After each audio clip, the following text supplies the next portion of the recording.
Hello मित्रों, नमस्कार। कैसे हैं आप सब? आई होप आप लोग अच्छे होंगे, मस्त होंगे और अपनी पढ़ाई ज़बरदस्त तरीके से कर रहे होंगे। दोस्तों, हम कल से स्टार्ट किए थे जीके एनसीईआरटी बेस्ड थी, वही स्टार्ट किए थे, यूथ कंपटीशन की थी। उसमें हमने भारत का भूगोल कराया था, तो उसमें एक पार्ट हमारा आ चुका था। आज हमारा लास्ट पार्ट है, यानी आज हम कंप्लीट कर लेंगे भारत का भूगोल, ठीक? जितने भी चीज़ें बची हुई हैं, हम सारी उसमें देखेंगे। और दोस्तों, कल बहुत ही अच्छे तरीके से हमने सारी चीज़ें डिस्कस की थी। आपके समझ में भी आ रहा होगा, आपको बहुत सारे कॉन्सेप्ट भी मिल रहे होंगे, कुछ ट्रिक भी मिल रही होंगी। धीरे-धीरे हम जैसे-जैसे आगे बढ़ेंगे, आपको बहुत सारी ट्रिक भी मिलेंगी, कॉन्सेप्ट भी मिलेंगे। तो आप टेंशन ना लीजिए, बस आप पढ़ते रहिए मन लगाकर, ठीक दोस्तों? और इस बार बहुत सारे एग्ज़ाम होने वाले हैं, तो आपको किसी न किसी में जॉब लेना ही लेना है। इतनी मेहनत करिए दोस्तों। बाकी मुझसे जितना हो सकेगा, मैं पूरा प्रयास करूँगा कि मैं आपके लिए सारी चीज़ें कर सकूँ। दोस्तों, हम शुरुआत करते हैं। देखते हैं, यहाँ तक देख चुके थे हम पश्चिम घाट, कहाँ तक देखे थे? तो हमारा पश्चिमी घाट है ना, ये सारी चीज़ें हम डिस्कस कर चुके थे। मैंने कहा था कि पश्चिमी घाट की सबसे ऊँची चोटी कौन-सी है? तो अनाई-मुदी। अगर क्वेश्चन आए कि पश्चिमी घाट की सबसे ऊँची चोटी कौन-सी है? अनाई-मुदी लगाना है हमें। देखिए दोस्तों, यहाँ लिखा हुआ है। लेकिन अगर पूछे कि नीलगिरी की सबसे ऊँची चोटी, नीलगिरी पहाड़ी की सबसे ऊँची चोटी, तो हमें डोडा बेटा लगाना है। ठीक दोस्तों, दोनों में अंतर मैंने बताया था। सबसे ज़्यादा इम्पोर्टेंट ये 2 क्वेश्चन हैं और पश्चिमी घाट जो है पूर्वी घाट की अपेक्षा अधिक ऊँचा है। दोस्तों, सीधी-सी बात है, अगर ऊँचा है ये वाला पोर्शन तभी नदियाँ इधर बहेंगी, बहेंगी कि नहीं? यहाँ से निकलेंगे और इस साइड बहेंगी। और दूसरी चीज़ है कि जब मानसून आएगा तो बारिश कहाँ करेगा बताइए? पश्चिमी घाट टकराएगा ना, जैसे पश्चिम घाट जैसे देखिए मैं बना दूँ फिगर थोड़ा-सा, ये मान लीजिए हमारा भारत है। तो अगर ये मान लीजिए ऊँचा है और ये पहाड़ी एरिया है, ठीक? पश्चिमी घाट है, ये ऊँचा भी है थोड़ा, तो मानसून जब यहाँ टकराएगा तो सीधी-सी बात ऊपर की ओर उठना शुरू करेगा। जब ऊपर उठना शुरू करेगा तो हवाएँ ठंडी होंगी तो बारिश होगी। तो ये वाला पूरा क्षेत्र तो बारिश होगी, लेकिन क्या यहाँ पे बारिश होगी? नहीं होगी। तो ये वृष्ट छाया क्षेत्र की तरफ आ जाता है। इसीलिए तमिलनाडु में बारिश नहीं हो पाती है मानसून के टाइम। केरल में खूब जम के बारिश होती है, ठीक दोस्तों? लेकिन जब मानसून लौटता है इस साइड, तो फिर कहाँ बारिश होगी? सीधी-सी बात है, तब तमिलनाडु में होती है, कोरोमंडल तट पर। समझ में आया कि नहीं? तो ये चीज़ है, आप सुने होंगे ठंडी में बारिश कहाँ होती है? तो कोरोमंडल तट पे होती है तमिलनाडु के। तो ये सारी चीज़ें हम आगे देखेंगे, अभी मानसून आएगा, तो इसमें जितनी चीज़ें इम्पोर्टेंट थी मैंने आपको बता दिया। इसका अन्य नाम क्या है? सह्याद्री है, ये भी याद रख लीजिएगा। दूसरी चीज़ है, देखिए यहाँ लिखा ही है अधिकांश प्रायद्वीपीय नदियों का उद्गम स्थल है, सीधी-सी बात है। नदी कभी इधर से तो बहेगी नहीं, नीचे से कभी ऊँचे की ओर जाती है क्या? बताइए, निम्न स्थान से उच्च स्थान की ओर नदी बहती है? नहीं बहती ना, लॉजिकल सवाल है। तो सीधी-सी बात है, ऐसे ही पता चल जाना चाहिए कि भारत का झुकाव किधर है। यानी भारत ऊ ऊ ऊँचा कहाँ है, नीचा कहाँ है, ये हमें नदियाँ बता देंगी आराम से। ठीक दोस्तों? अब हम आगे बढ़ते हैं। अब यहीं से यहाँ तक बता देते हैं, थोड़ा रिकॉल करा दिए हैं। अब हम यहाँ देखते हैं पूर्वी घाट। देखिए दोस्तों, पूर्वी घाट क्या है? यहाँ सतत नहीं है, यानी ये कटा-छटा है, किसके द्वारा? तो नदियों के द्वारा ये कटा-छटा है। दूसरी चीज़, औसत ऊँचाई कितनी है? तो 600 मीटर इसकी औसत ऊँचाई है। आगे अगर हम बात करें तो दक्षिण-पश्चिम में सेवराय एवं जवेड़ी की पहाड़ी है, ठीक? जावेदी दोस्तों कहीं पे भी आप लिखा होगा, जावेदी या जवेड़ी, ये याद रखेंगे कि पहाड़ियाँ हैं, ठीक दोस्तों? दक्षिण और पश्चिम में। दक्षिण-पश्चिम कौन-सा होगा हमारा क्षेत्र? देखिए, ये वाला क्षेत्र हो जाएगा दक्षिण-पश्चिम, ये वाला जो क्षेत्र आएगा, ये वाला क्षेत्र, ठीक? ये दक्षिण-पश्चिम हो जाएगा दोस्तों। शिवराय और जयावती की पहाड़ियाँ। विस्तार कहाँ है? तो महानदी एवं जो है नीलगिरी पर्वत तक इसका जो है विस्तार है दोस्तों। कहाँ है? तो महानदी व नीलगिरी पर्वत तक इसका विस्तार है। देखिए दोस्तों, जैसे मान लीजिए पश्चिम घाट है तो नीलगिरी पर्वत यहाँ है, महानदी यहाँ है। कहाँ बहती है महानदी? उड़ीसा में बहती है। किस इस पे कौन-सा बाँध बना है दोस्तों? हीराकुंड बाँध है। कौन-सा है? हीराकुंड बाँध है। कहाँ? उड़ीसा में। तो हीराकुंड बाँध जो है महानदी याद करा दें? देखिए हीरा जो है उड़ीसा यानी दिशा, उड़ीसा यानी ओडिशा यानी दिशा जो है या उड़ीसा जो है, मतलब इनको क्या चाहिए? हीरा चाहिए। तो हीरा भाई सीधी-सी बात महानदी में मिलेगा, छोटी-मोटी नदियों में हीरा नहीं मिलता है ना, तो महानदी यानी महान नदी, तो उस तरह याद कर लेंगे हम। तो ये हो गया, इसकी सबसे ऊँची चोटी महेंद्रगिरी है, 1500 मीटर है दोस्तों। आगे बढ़ जाएँ, आगे अगर हम बात करें तो उत्तर-पूर्वी पठार, मेघालय का पठार जिसे हम कहते हैं, उसके बारे में बात कर लेते हैं थोड़ा। मेघालय के पठार के बारे में देखिए दोस्तों, मेघालय के पठार में किसके लिए फेमस है? तो यहाँ कोयला है, लोहा है, चूना, पत्थर आदि खनिज पदार्थों का भंडार है। ठीक दोस्तों, याद रखेंगे, लोहा, चूना, कोयला, पत्थर आदि जो है खनिजों का भंडार है। प्रायद्वीपीय भारत का ही दोस्तों विस्तार है। देखिए कैसे, मान लीजिए ये हमारा भारत था दोस्तों, तो ये इसका विस्तार बहुत ज़्यादा था, आगे तक था, लेकिन गंगा जी बह-बह के ये वाला जो क्षेत्र था यहाँ का, ठीक, इसमें गैप बन गया बीच में। तो जब गैप बन गया तो ये वाला जो पोर्शन यहाँ पे था वो मेघालय वाला था, तो वो उधर हो गया और ये इधर हो गया। तो बीच में गैप बन गया दोस्तों, समझ में आया कि नहीं? नदियों के द्वारा जो है गैप बना दिया गया, तो नीचे का भाग जो है धँस गया। समझ में आया कि नहीं? लेकिन ये भाग किसका है? तो प्रायद्वीपीय पठार का है। जब मैप में कभी हम बताएँगे तो बहुत अच्छे से आपके समझ में आ जाएगा।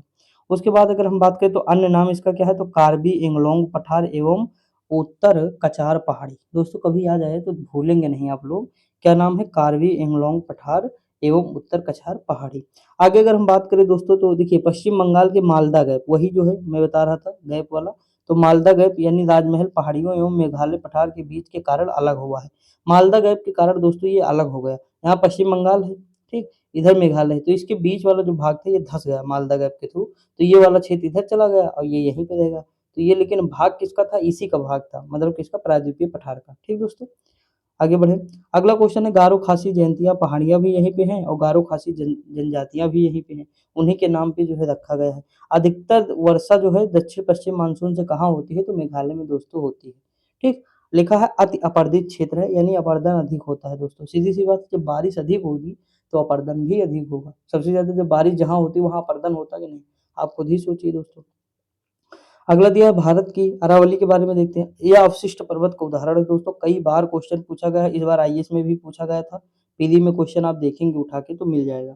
तो आप दोस्तों ध्यान दिया करिए बस सारी चीजों का। यहाँ लिखा भारत की परि प्राचीनतम पर्वत श्रृंखला एवं विश्व की प्राचीनतम पर्वत श्रृंखलाओं में से एक है। जैसे यूएसए में अपलेशियन पर्वत है, क्या है, अपलेशियन पर्वत, किसका उदाहरण है, तो अवशिष्ट पर्वत का उदाहरण है। वैसे भारत में अरावली पर्वत है, अवशिष्ट पर्वत का उदाहरण है। दोस्तों ये मैक्सिमम जो खत्म होने की कगार पे है, बहुत ज्यादा, मतलब इसका अपरदन बहुत ज्यादा मात्रा में हो चुका है। ठीक दोस्तों, तो ये याद रखिए, गुजरात के पालनपुर से दिल्ली तक फैली हुई है, जो राष्ट्रपति भवन है ना इसी पे स्थित है। आगे अगर हम बात करें तो विस्तार दोस्तों, अगर बात करें तो राजस्थान में है, गुजरात में है और हरियाणा में है, दिल्ली में है। यानी 4 राज्यों में इसका विस्तार है। याद रखिए, कभी पूछ लेगा निम्नलिखित में से कौन सा नहीं है, तो आप बता देंगे आराम से अगर याद होगा तो। और इसकी सर्वोच्च चोटी क्या है, गुरु शिखर है दोस्तों, कितनी है, तो 1722 मीटर है। आगे बढ़ जाए, समझ में तो आ रही दोस्तों सारी चीजें कि नहीं आ रही। देखिए सारे एक एक क्वेश्चन ही है, मान के चलिए। देखिए सतपुड़ा पर्वत की अगर हम बात करें दोस्तों, तो ये उत्तर में नर्मदा नदी, ठीक, इसके उत्तर में क्या है, नर्मदा नदी है सतपुड़ा के। इसका विस्तार कहाँ है, तो महाराष्ट्र और मध्य प्रदेश में है दोस्तों। दक्षिण में ताप्ती नदी है। देखिए सतपुड़ा पर्वत है, अगर मान लीजिए ये नर्मदा नदी हो जाएगी हमारा, ठीक, ये क्या है, नर्मदा नदी है। इसके बीच में ये सतपुड़ा पर्वत हो जाएगा हमारा, ठीक। और ये इधर अगर बात करें तो ताप्ती नदी इस साइड हो जाएगी, ताप्ती नदी। समझ में आया कि नहीं दोस्तों? तो ये देखिए सतपुड़ा हो गया, ठीक, ये है नर्मदा नदी, ये है ताप्ती नदी। और उसके बाद लिखा है सर्वोच्च चोटी इसकी क्या है, सतपुड़ा की, तो धूपगढ़ है। देखिए पुड़ा, किसका पुड़ा, तो जो है धूप का पुड़ा, धूपगढ़। यानी पुड़ा यानी पुड़िया कहते नहीं, तो धूप की जो पुड़िया होती है ना, वो देखिए अगरबत्ती जो धूप बत्ती होती है उसकी क्या, पुड़िया यानी पुड़ा, तो सतपुड़ा यानी धूपगढ़, ठीक। तो इस तरह हम याद कर सकते हैं, मैंने कई बार कराया भी है।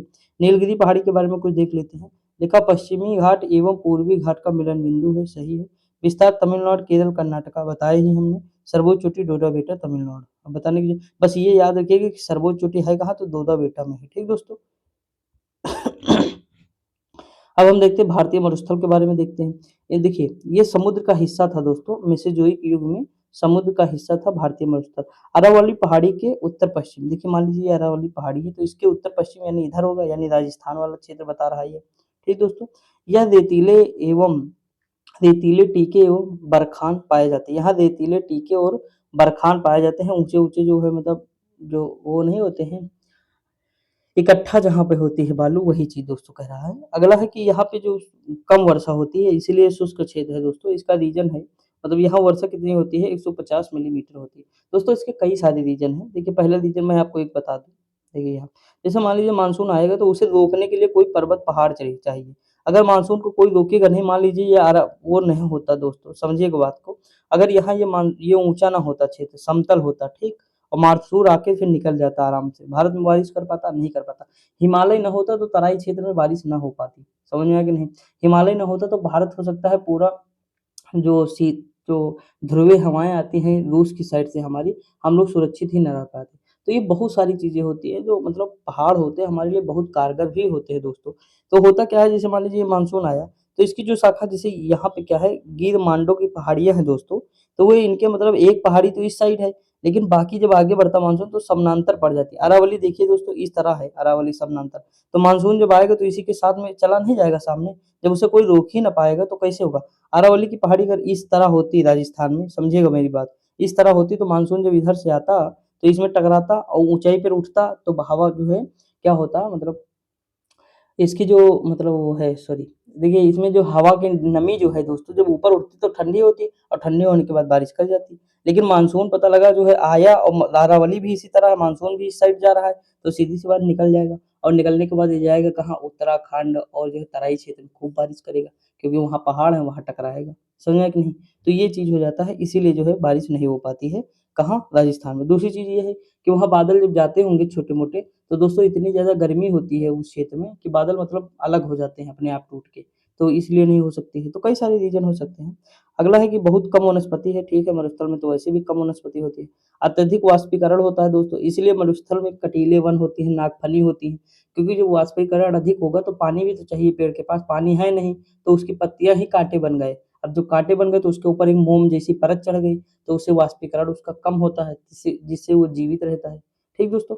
नदियाँ अल्पकालिक तथा कुछ नदियाँ मरुस्थल में लुप्त हो जाती हैं, जैसे लूनी नदी हमारी है। ठीक, सबसे बड़ी नदी कौन-सी है? तो मरुस्थल में लूनी नदी है।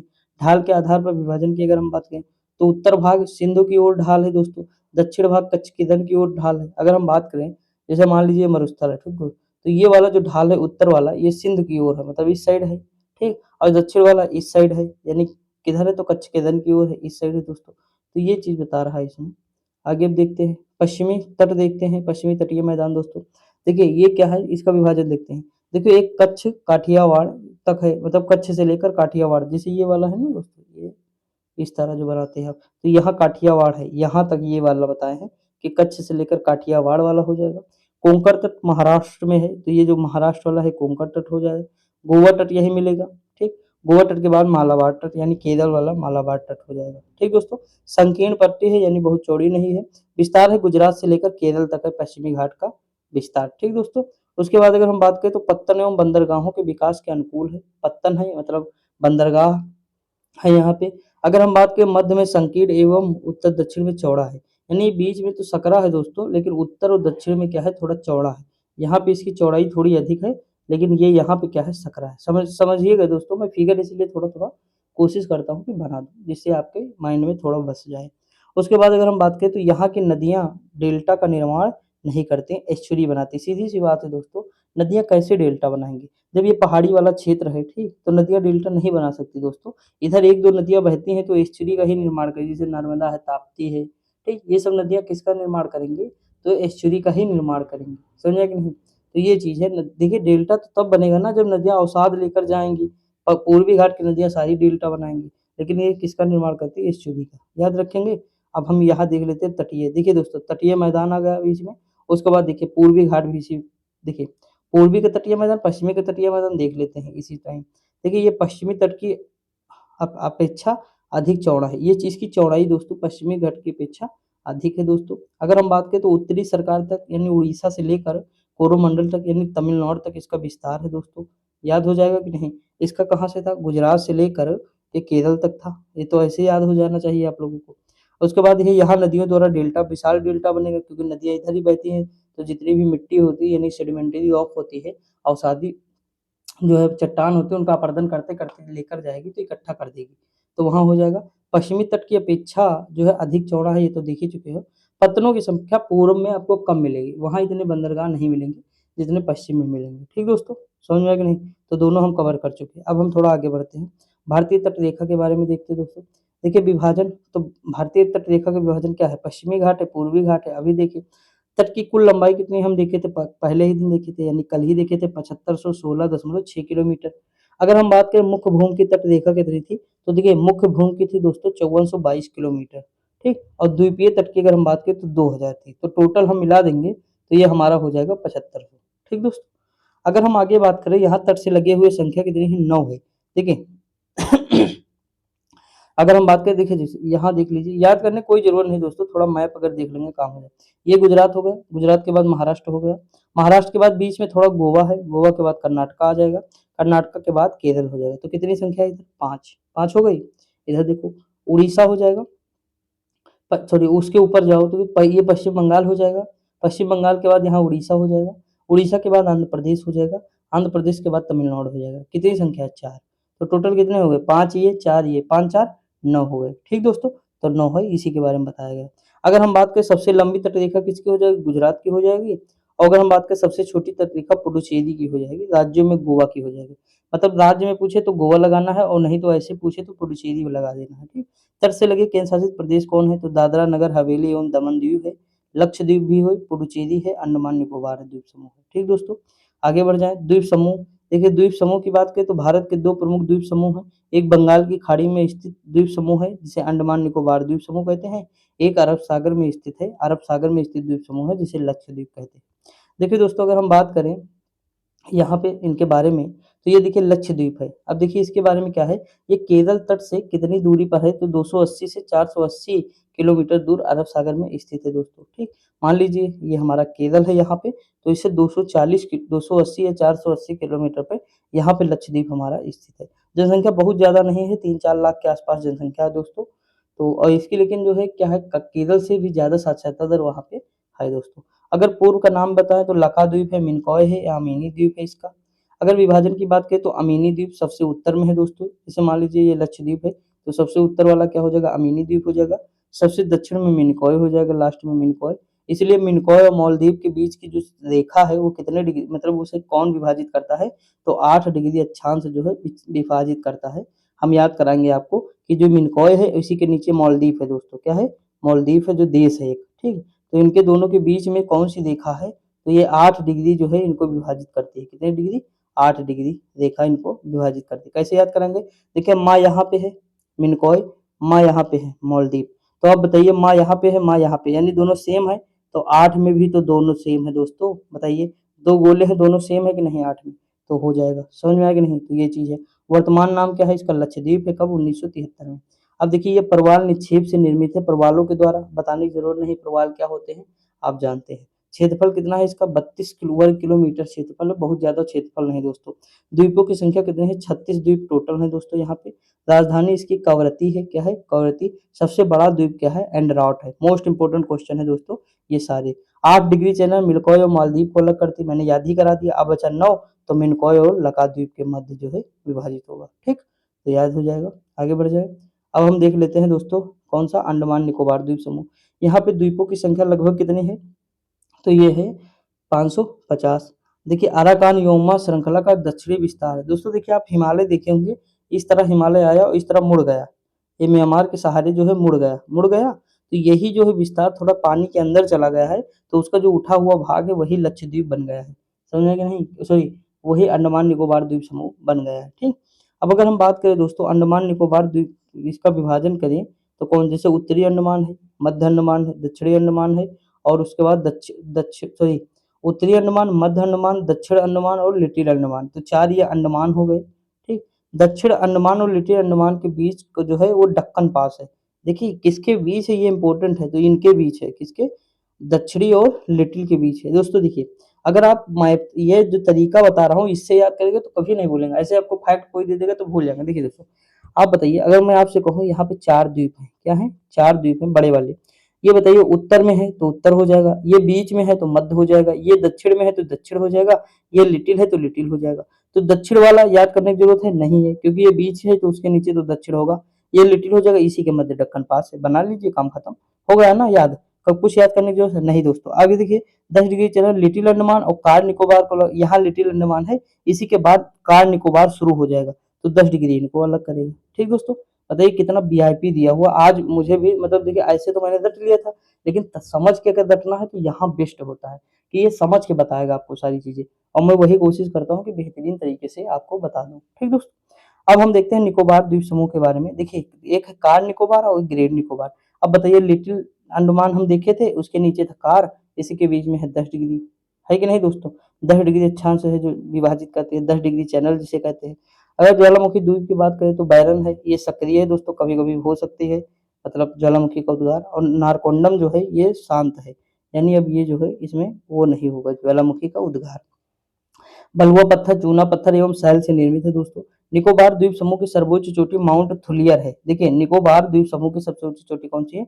Mount Thuillier. राजधानी पोर्ट ब्लेयर है जो दक्षिणी अंडमान में है। अब देखिए उत्तरी अंडमान, मध्य अंडमान, दक्षिणी अंडमान। तो यहाँ क्या है?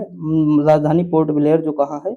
यहाँ पे है, ठीक दोस्तों। बताइए मैप से याद किया, कितना आसान हो गया यार, बहुत आसान है। इसकी सर्वोच्च चोटी क्या है? सैडल पीक है, कहाँ है? तो उत्तरी अंडमान में है। अब बताइए उत्तरी अंडमान तो सबसे ऊपर था। ये उत्तरी अंडमान है, ये मध्य अंडमान है, ये दक्षिणी अंडमान है, इसके नीचे लिटिल अंडमान था, है ना दोस्तों? तो इनके बीच बात याद हो ही गया है।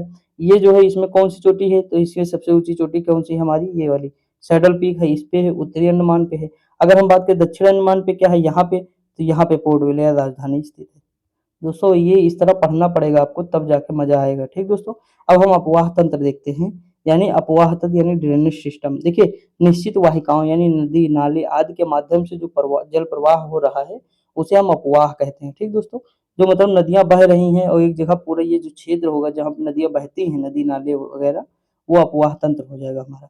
देखिए अपवाह तंत्र की बात करें, वाहिकाओं के जाल को अपवाह तंत्र कहते हैं, यानी जो ये जाल बन जाएगा, जैसे मान लीजिए गंगा नदी है, ठीक, गंगा नदी बह रही है, तो इसमें आके बहुत सारी नदियाँ मिलेंगे, इधर से यमुना मिलेगी, उसके बाद इसमें बहुत सारी नदियाँ मिलेंगे, तो ये पूरा जाल बन गया कि नहीं दोस्तों? तो ये क्या हो जाएगा, अपवाह तंत्र हो जाएगा, ड्रेनेज सिस्टम।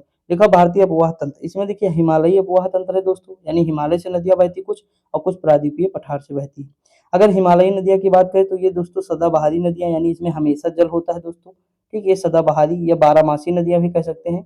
अगर हम बात करें इसमें कौन है, सिंधु है, गंगा नदी तंत्र है, ब्रह्मपुत्रा, इसी के अंतर्गत कई सारी नदियां आ जाएगी। जैसे सिंधु नदी के अंतर्गत कौन आएगी, झेलम, चेनाब, रावी, व्यास, सतलज, ये सारी सिंधु तंत्र के हैं। वैसे ही ब्रह्मपुत्रा गंगा में आ जाएंगे। अभी हम देखेंगे ऊपर के कौन कहाँ से आते हैं, ठीक दोस्तों। अब हम सिंधु नदी तंत्र से शुरुआत करते हैं, पहले यहीं से देखते हैं। देखिए सिंधु नदी तंत्र की बात करें तो इसका उद्गम कहाँ हुआ, कैलाश पर्वत स्थित बोखुरचू के निकट एक हिमनद से होती है, ठीक दोस्तों। कुल लंबाई कितनी है, तो 2880 किलोमीटर है। भारत में इसकी लंबाई कितनी है दोस्तों, तो 1114 किलोमीटर है। बात करें या भारत में हिमालयी नदियों में सबसे पश्चिमी नदी है दोस्तों हिमालय की, सीधी सी बात है, सबसे पश्चिम में है ही है भारत के। तिब्बत में इसका नाम क्या है, तो सिंगी खम्भान यानी शेरमुख है। अगर हम बात करें इसके दाएं तट की सहायक नदी है दोस्तों, जैसे नदी इस तरह अगर बह रही तो इसका दाएं तट ये हो जाएगा, अगर इधर बह रही और बायां तट ये हो जाएगा, होगा कि नहीं दोस्तों, ये दाएं तट है और ये बायां तट है, समझ में आया कि नहीं दोस्तों। तो देखिए कह रहा दाएं तट से मिलने वाली नदी, तो गिलगित, शोक, काबुल हो जाएगा, यानी इधर से इसकी सहायक नदियां मिलेंगी। और बाएं तट से तो सतलज, ब्यास, रावी, ये सारी इधर से मिलेंगी, मिलती है कि नहीं दोस्तों, बताइए आप लोग खुद ही जानते हैं। तो पंचनद है जिसे कहते हैं, बाएं तट से 5 नदियां, सतलज, ब्यास, रावी, चेनाब, झेलम, यानी झेलम, चेनाब, रावी, ब्यास, सतलज। उसके बाद लास्ट में जास्कर नदी मिल जाएगी। यह कराची के पूर्व में अरब सागर में मिल जाती है, यानी कराची के पूर्व में अरब सागर में मिल जाती है, समझ में है कि नहीं। तो ये इतनी चीजें किसके बारे में थी दोस्तों, ये थी सिंधु नदी के बारे में। याद रखेंगे आप, कभी पूछ रहे गिलगित किसकी सहायक है, या शोक है, या काबुल किसकी सहायक है, ये किस साइड से मिलती है, दाहिने मिलती है, बाएं मिलती है, तो ये सब याद होना आपको चाहिए। अब हम बात करते हैं झेलम नदी। देखिए इस प्रमुख तटीय शहर है श्रीनगर, किसके तट पर है, तो झेलम नदी के तट पर है। उद्गम स्थल पीर पंजाल श्रेणी के वेरीनाग झरने से इसका उद्गम स्थल है दोस्तों। सहायक नदी इसकी क्या है, किशन गंगा सहायक नदी है, ठीक दोस्तों। चेनाब नदी जो है, इसके मतलब चेनाब नदी से संगम, यानी चेनाब नदी से संगम है इसका, ये जो है चेनाब नदी से संगम बनाती है। अब देखिए दोस्तों चेनाब नदी में मतलब मिलती है झेलम नदी। अब बात को समझिएगा दोस्तों, मैं जो बताने जा रहा हूँ ध्यान से सुनिए। झेलम में एक परियोजना है, उरी परियोजना, क्या है, उरी। उरी परियोजना कहाँ, झेलम नदी पर है दोस्तों। उरी परियोजना झेलम नदी पर है। आपको पता था उरी जब हुआ तो भारत और पाकिस्तान के बीच हुआ, उरी हमला हुआ नहीं, तो उरी मूवी देखी होंगे विकी कौशल की। तो उरी में जब सर्जिकल स्ट्राइक उरी वाला हुआ तो पाकिस्तान क्या गया था, झेल गया था, क्या गया, पाकिस्तान झेल गया। तो झेल से झेलम और उरी तो है ही, ठीक। तो इस तरह याद होगा कि नहीं, तो ये याद रखेंगे आप लोग। और इसकी सहायक नदी मोस्ट इंपोर्टेंट है किशन गंगा, ठीक। जैसे किशन यानी किशन महाराज को, यानी किशन जी को, कृष्ण जी को कोई झेल नहीं पाएगा, ठीक, तो झेलम हो जाएगा। महाभारत सुने होंगे, कृष्ण जी को कोई झेल नहीं पाएगा, ठीक, शिशुपाल का गर्दन उड़ा दिए थे गन्ने से। तो ये सारी चीजें मतलब थोड़ा रिलेट करना सीखो, ऐसे ही याद करेंगे तो लंबे समय तक हमें याद रहेगा, ठीक। अब हम आगे बात करते हैं, चेनाब नदी देखते हैं। अब जो हम वो पंच नदी थी ना वही हम देख रहे हैं, झेलम, चेनाब, रावी, ब्यास, सतलज। उसके बाद फिर हम आगे तंत्र देखेंगे दूसरा। देखिए जो चेनाब नदी है ये सिंधु की सबसे बड़ी सहायक नदी दोस्तों। कैसे, इसी में सारी नदियां जाके मिल जाती, झेलम भी मिलती है, झेलम, चेनाब, रावी भी इसी में मिलती है, सतलज भी इसी में मिलती है, ब्यास जो है सतलज में मिलती है, तो ये सबसे बड़ी हो जाती है, ठीक। और लास्ट में वो सारी नदियां इसी में मिल जाती है, और ये नदियां मिलके जो है किसमें मिल जाती है, तो ये सिंधु में मिल जाती है, ठीक दोस्तों। इसका उद्गम कहाँ है, तो चंद्र व भागा के मिलन से होता है हिमालय में, इसका उद्गम स्थल हो जाएगा। इसका अन्य नाम क्या है, तो चंद्रभागा है। इसकी भारत में लंबाई कितनी है, 1180 किलोमीटर। अब हम देखते हैं रावी नदी, जो है उद्गम स्थल कहाँ है, रोहतांग दर्रे के पश्चिम से होता है इसका दोस्तों। देखिए हिमालय पर्वत के चंबा घाटी में बहती है रावी नदी और चेनाब नदी से संगम है, यानी चेनाब नदी में ये भी जाके मिल जाती है रावी नदी। ठीक, तो झेलम मिली, रावी मिली। अभी आगे बढ़ते हैं। ब्यास नदी कहाँ मिलती है? तो ये मिल जाती है ब्यास नदी दोस्तों सतलज से ही मिल जाती है। देखिए उद्गम कहाँ है? रोहतांग दर्रे से होता है और ये ब्यास कुंड से होता है। कुल्लू घाटी में बहती है, वो चंबा घाटी में बहती है और ये कुल्लू घाटी में बहती है। और हर के पास यानी हर के जो बैराज है उसी के पास ये सतलज से मिल जाती है। क्या लिखा? सतलज से संगम, यानी ये सतलज से मिल जाती है। याद रखेंगे, पूछा गया क्वेश्चन है। अगर हम आगे बात करें सतलज नदी के बारे में, देखिए तिब्बत में नाम लोंग चेन खाम्ब अरे ये छोड़ दो, यहाँ छोड़ो दोस्तों। यहाँ देखिए ये वाला कि उद्गम इसका क्या है? मानसरोवर के निकट राक्षस ताल से होता है दोस्तों। ये क्वेश्चन कभी ना पूछेगा, ये पूछ लेगा लेकिन। और ये पूर्ववर्ती नदी का उदाहरण है दोस्तों। किसका है? पूर्ववर्ती, यानी हिमालय बनने से पहले जो नदियां बनी है वो पूर्ववर्ती नदी का उदाहरण है। और ये हिमालय बनने से पूर्व बन चुकी है, क्योंकि तब तिब्बत तो पहले ही था दोस्तों। ठीक, हिमालय बनने से पहले तो वहीं से तो बहती है। अगला है शिपकला दर्रे से भारत में प्रवेश करती है दोस्तों। सा से सतलज, सा से शिपकला, सा से सतलज, सा से शिपकला नदी से प्रवेश करती है भारत में। अब हम नदी तंत्र देखते हैं, गंगा नदी तंत्र। दोस्तों देखिए ये पूर्ववर्ती अपवाह का उदाहरण है, यानी ये अपवाह का उदाहरण ये भी है। ठीक, और अपवाह का उदाहरण ये भी है, पूर्ववर्ती अपवाह का उदाहरण। भारत के सबसे बड़े अपवाह तंत्र का निर्माण करती है कौन? गंगा नदी। उद्गम है उत्तराखंड में गोमुख के पास गंगोत्री नदी से। प्रारंभ में नाम इसका भागीरथी था दोस्तों। देखिए देवप्रयाग में अलकनंदा के मिलन के बाद ये गंगा कहलाती है। ठीक दोस्तों, अगर हम बात करें हरिद्वार में मैदानी भाग में प्रवेश करती है। हरिद्वार में कई बार पूछा गया कि गंगा जो है मैदानी भाग में कहाँ से प्रवेश करती है? तो हरिद्वार में। कुल लंबाई इसकी 25-25 किलोमीटर है दोस्तों। भारत में सबसे लंबी नदी भी है गंगा। उसके बाद बाएं तट से यानी इसके बाएं तट के सहायक, देखिए दोस्तों अगर नदी इस साइड को बह रही है तो बायां तट इसका ये हो दाहिना होगा, सॉरी ये दाहिना होगा, ये बायां तट होगा इसका, लेफ्ट ये हो जाएगा। ठीक, बायां हो जाएगा। होगा कि नहीं आप खुद ही बताइए। अब देखिए दोस्तों इसकी सहायक नदी रामगंगा है, गोमती है, घाघरा है, गंडक है, कोसी है, महानंदा है। कौन कौन सी हैं? रामगंगा, गोमती, घाघरा, गंडक, कोसी, महानंदा हो जाएगा। अगर दाएं तट से बात करें तो यमुना है और सोन है। देखिए दोस्तों यमुना नदी जाके संगम में मिलती है, मान लीजिए यहाँ पे ये गंगा नदी आ गई। अब यमुना के सहायक कौन है? चंबल है, सिंध है, बेतवा है, केन है। टोंस गंगा में मिलेगी, सोन गंगा में मिलेंगी, ये गंगा में मिलेंगी। ठीक, तो ये याद रखेंगे, याद होगा। बंगाल की खाड़ी में गिरती है, अन्य नाम पद्मा व मेघना है। अब हम इसकी सहायक नदी देखते हैं, पंच प्रयाग पहले देखते हैं। दोस्तों देखिए विष्णु प्रयाग, ये अलकनंदा और धौली गंगा, यानी इनके मिलने से क्या, देखिए अलकनंदा तो सब में है, समझो बात को। अलकनंदा क्या है? सब में है। अब विष्णु प्रयाग, नंद प्रयाग, कर्ण प्रयाग, रुद्र प्रयाग, देव प्रयाग, ये 5 प्रयाग हैं। ये मिलते कैसे? देखिए दोस्तों विष्णु प्रयाग ये धौली गंगा, यहाँ पे क्या मिली? धौली गंगा मिली। ठीक, नंद प्रयाग यानी नंदाकिनी नदी मिली। कर्ण प्रयाग यानी पिंडार मिली इसमें। रुद्र प्रयाग यानी मंदाकिनी मिली और देव प्रयाग यानी भागीरथी मिली। ठीक, इसकी एक ट्रिक होती है, अभी जो है मतलब कैसे याद कराएं। देखिए यहाँ पे क्या हो जाएगा, ये इसकी ट्रिक है दोस्तों, मेरे माइंड में थोड़ी हटी हुई है थोड़ा, लेकिन ऐसे ही याद कर लेंगे, फिर भी कोई दिक्कत नहीं। मैं ट्रिक बता दूंगा, अच्छा कल जो आप क्लास स्टार्ट करेंगे उसमें मैं आपको ट्रिक बता दूंगा। ठीक, ट्रिक नवीन सर भी बताए थे एक और खान सर भी बताए थे, मैं जब पढ़ रहा था, लेकिन मुझे याद नहीं एक्चुअली इस समय, तो मैं बाद में बता दूंगा, कोई दिक्कत नहीं। किसी दिन मतलब मैप में बता दूंगा पंच प्रयाग के बारे में, सामने से बोर्ड पे आके बता दूंगा, तो ये वाला याद कर लेंगे तब मैं ट्रिक बता दूंगा। ठीक दोस्तों, पता होगा जिसको ठीक है, नहीं तो मैं ट्रिक इसकी बता दूंगा। इसे अभी के लिए देखिए दोस्तों, पहले विष्णु होंगे, फिर नंद प्रयाग, फिर कर्ण प्रयाग, फिर रुद्र प्रयाग, फिर देव प्रयाग। ठीक, इस तरह होगा, लेकिन अब थोड़ा ये है कि ध्यान रखना पड़ेगा आपको कैसे याद करना है। ठीक, देखिए अब जैसे नंद प्रयाग है तो नंद से नंदाकिनी, तो ये तो चलो मान लो याद कर लेंगे आप लोग। ठीक, और हो सकता है कि ये कर्ण वाला भी याद कर ले, पिंडार, तो लेकिन ये है कि सारे न याद होंगे, लेकिन ये वाला भूलिएगा नहीं, देव प्रयाग, अलकनंदा और भागीरथी वाला याद रखेंगे।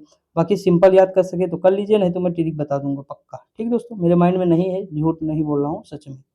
अगर हम बात करें दोस्तों, ट्रिक बहुत सारी रहती है दोस्तों, कभी कभी नहीं कोई काम सामने आती ही नहीं दिमाग में ना। देखिए उद्गम स्थल अगर हम बात करें, यमुनोत्री हिमनद, बंदरपुछ श्रेणी। अगर देखिए दाएं तट की सहायक नदियों की बात करें तो चंबल, सिंध, बेतवा, केन, अभी हम देख चुके हैं। चंबल, सिंध, बेतवा, केन, दाएं ही तो तट है इसका। अगर हम बात करें बाएं तट से, तो ये देखिए बाएं तट से हिंडन मिलती है गंगा में, रिहंद मिलती है, सिंगर मिलती है, वरोड़ा मिलती है। गंगा की सबसे पश्चिमी एवं सबसे लंबी सहायक नदी है। गंगा की सबसे पश्चिमी एवं लंबी सहायक नदी कौन सी है? यमुना है दोस्तों। अगर हम बात करें चंबल नदी, चंबल नदी खड्डों का निर्माण करती है। चंबल के डाकू सुने होंगे आप। ठीक, और उसके बाद जनापाव पहाड़ी से निकलती है मध्य प्रदेश से। उत्तर के इटावा में ये यमुना से विलीन हो जाती है। इटावा में ही मिलती है किससे? यमुना से। अगर गंडक नदी की बात करें तो पटना के निकट सोनपुर में गंगा से मिलन होता है इसका। ठीक दोस्तों, उद्गम स्थल नेपाल है गंडक का। उद्गम स्थल है मापचा चुंगो हिमनद, घाघरा नदी निकलती है। ठीक, बिहार के छपरा में गंगा से मिलती है दोस्तों। सहायक नदी कौन है? तिला है, सेती है, बेरी है, शारदा है। आगे अगर हम बात करें दोस्तों, उद्गम स्थल इसका कहाँ है? कोसी। तो माउंट एवरेस्ट के उत्तर से है। बिहार का इसे शोक कहते हैं। बिहार के भागलपुर में गंगा से मिल जाती है दोस्तों। मार्ग बदलने के लिए प्रसिद्ध है, इसीलिए बिहार का शोक कहते हैं दोस्तों। और पूर्ववर्ती नदी का उदाहरण है। तो कौन कौन सी नदी पूर्ववर्ती का उदाहरण है? सतलज है। कौन है? सतलज है, गंगा है, कोसी है। ठीक दोस्तों, ये सब याद रखेंगे, कई बार पूछा, भर भर के पूछेगा दोस्तों, याद होना चाहिए। रामगंगा की बात करें, उद्गम स्थल है, गढ़वाल की पहाड़ी है दोस्तों। उत्तर प्रदेश के नजीबाबाद में मैदान में प्रवेश करती है। कन्नौज के पास में गंगा से मिल जाती है। कन्नौज किसके लिए फेमस? इत्र के लिए। अगर हम बात करें दामोदर नदी, इसका उद्गम स्थल क्या है? छोटा नागपुर पठार है। भ्रंश घाटी में बहती है। कैसे? देखिए, कल मैंने बताया था कि जैसे छोटा नागपुर पठार है तो ये बहती है यहाँ पे, तो ये भ्रंश घाटी में बहती है। क्यों? उत्तर में हजारी का पठार हो जाएगा और नीचे कौन सा पठार था? रामबाग का पठार था शायद दोस्तों, कोई नीचे पठार था, ऊपर हजारीबाग, मतलब दो भागों में इसे डिवाइड कर देती है। तो ये कौन सा भ्रंश जो है हो जाएगा? भ्रंश, भ्रंश का निर्माण कर रही कि नहीं? भ्रंश घाटी में बहती है दोस्तों, बहती है ना। तो ये चीज है। इसकी मुख्य सहायक कौन सी नदी है? बराकर नदी है। मैंने बताया था बड़ा कर क्या, झार मतलब झार में नहीं करना, मैराथन, यानी मैथन बांध, बराकर नदी और झारखंड। ये दोस्तों अगली बार, यानी 1-2 साल छोड़ दीजिए, उसके बाद आईएएस में भी क्वेश्चन पूछा गया था। लेकिन जिसे याद होगा वही तो करेगा। तो ऐसा नहीं कि जो क्वेश्चन मैं करा रहा हूँ वो आईएएस में नहीं आएंगे, पीसीएस में तो आएंगे ही आएंगे, आरओ में आएंगे ही आएंगे। अभी देखना जितने पेपर हो रहे हैं दोस्तों, देखिए ना कहाँ से क्वेश्चन आ रहे हैं। देखिए, मैं ये नहीं कह रहा हूँ कि सबका पढ़ा, देखिए पढ़ा सबका आता है दोस्तों। कोई ऐसा टीचर एक सिंगल नहीं जो पढ़ाए और एग्जाम में क्वेश्चन ना आए। सब मेहनत करते, सब पढ़ाते हैं ना दोस्तों। लेकिन दिक्कत जानते हो क्या है? जैसे मान लीजिए मैंने आपको ये बता दिया कि बराकर नदी है यानी बड़ा कर, मैथन बांध यानी मैराथन। तो मतलब इस तरह जब मैंने बता दिया तो आपके माइंड में रह जाता है, कुछ ना कुछ एग्जाम में वो निकलता है आपके। तो जब वो निकलेगा तो आपका क्वेश्चन सही हो जाएगा, समझा कि नहीं? यानी पढ़े तो आप हजारों क्वेश्चन होंगे, लेकिन कुछ क्वेश्चन ऐसे होंगे जो एग्जाम में निकलेंगे आपके। तो वही काम हम लोग करते रहते हैं, समझा कि नहीं? इसमें बहुत सारे टीचर रहते हैं जो इस तरह मतलब मेथड पढ़ाते हैं और आपके माइंड में सेट करते हैं। ठीक दोस्तों, देखिए मैं भी तो कहीं ना कहीं से ये सीखा हूँगा, लेकिन ऐसा नहीं कि सारी चीजें मैंने, जैसे मान लीजिए कोई हाथ पकड़ के चलना सिखा दिया एक बार, तो एक बार अगर हम चलना सीख गए तो धीरे-धीरे हम दौड़ने लगेंगे अपने आप। तो वही तरीका, जैसे मैंने भी बहुत सारे टीचरों से सीखा अलग-अलग, तो जैसे टीचरों से सबसे सीखा हूँ, थोड़ा-थोड़ा ज्ञान लिया हूँ, मैंने देखा कि अच्छा ये मेथड है, ऐसे बनता है वैसे, तो वहाँ से मैंने अपना फिर दिमाग लगाना शुरू कर दिया, दिमाग लगाते-लगाते फिर बहुत सारी ट्रिक का इजाद करने लगा मैं भी आराम से, समझे कि नहीं? और ये सारी चीज़ें रिवीजन से होंगी। जैसे मैं कोई चीज़ पढ़ रहा हूँ, मुझे नहीं याद हो रही तो मैं उसकी तो कोई ऐसी ट्रिक बनाना कोशिश करूँगा कि मतलब ये याद रहे लंबे समय तक मेरे माइंड में। और फिर मैं बना लेता हूँ दोस्तों, और लंबे समय तक याद भी रहती है। समझा कि नहीं? तो इस तरह करना पड़ेगा दोस्तों, तभी काम होगा। अब अगर हम बात करें, ये हुगली से मिलती है दोस्तों। बंगाल का इसे शोक कहते हैं, दामोदर नदी को। देखिए, कोसी को बिहार का शोक कहते हैं और बंगाल का शोक किसे कहते हैं? दामोदर नदी को, याद रखेंगे आप। अब देखिए उसके बाद सरदा शारदा या सरयू नदी आ गई है। उद्गम स्थल क्या है? मिलान है, ये नेपाल का है। ये भारत नेपाल की सीमा पर बहती है। अन्य नाम है काली दोस्तों, और नेपाल में इसका नाम है गौरी गंगा। ठीक दोस्तों, आगे देखते हैं। देखिए, हमें इसे कंप्लीट करना है दोस्तों आज, क्योंकि हम नहीं चाहते हैं कि एक मतलब जो है सब्जेक्ट की 2 वीडियो बने, मतलब 2 से ज़्यादा बने दोस्तों, क्योंकि एक ही में 2 में कंप्लीट हो जाएगा तो ज़्यादा बेटर रहेगा ना दोस्तों, आपको याद भी हो जाएगा। सोन नदी की अगर हम बात करें तो इसका उद्गम स्थल क्या है? अमरकंटक का पठार है। देखिए, अमरकंटक के उत्तरी किनारे में ये जलप्रपात का निर्माण करता है। पटना के पश्चिमी भाग में आरा में गंगा से मिल जाती है और गंगा के दाएँ दाईं सहायक है दोस्तों। गंगा नदी ऐसे बहती है, इधर से मिलेगी तो ये दायाँ ही तो हुआ गंगा का, गंगा का ये बायाँ हुआ, ये दायाँ हुआ। ठीक, आगे बढ़े। देखिए, क्वेश्चन मैं आपको बता दूँ, आपने देखा होगा कि गंगा बह रही है, एक क्वेश्चन आता है कि गंगा के मतलब कानपुर गंगा के किधर है? तो ये कानपुर है तो गंगा के किधर होगा? दाएँ होगा दोस्तों, दायाँ है कि नहीं? और इधर बनारस है, तो बनारस कैसा है? बायाँ। आप जाएँगे तो बनारस जैसे इस साइड है तो बनारस यहाँ पे आप नहाएँगे, नहाएँगे कि नहीं? और गंगा आपके सामने होगी, यानी इस साइड आपके सामने क्या होगी? गंगा जी बह रही होंगी, इस साइड इधर को जा रही होंगी और आप यहाँ खड़े होकर नहा रहे होंगे, ठीक?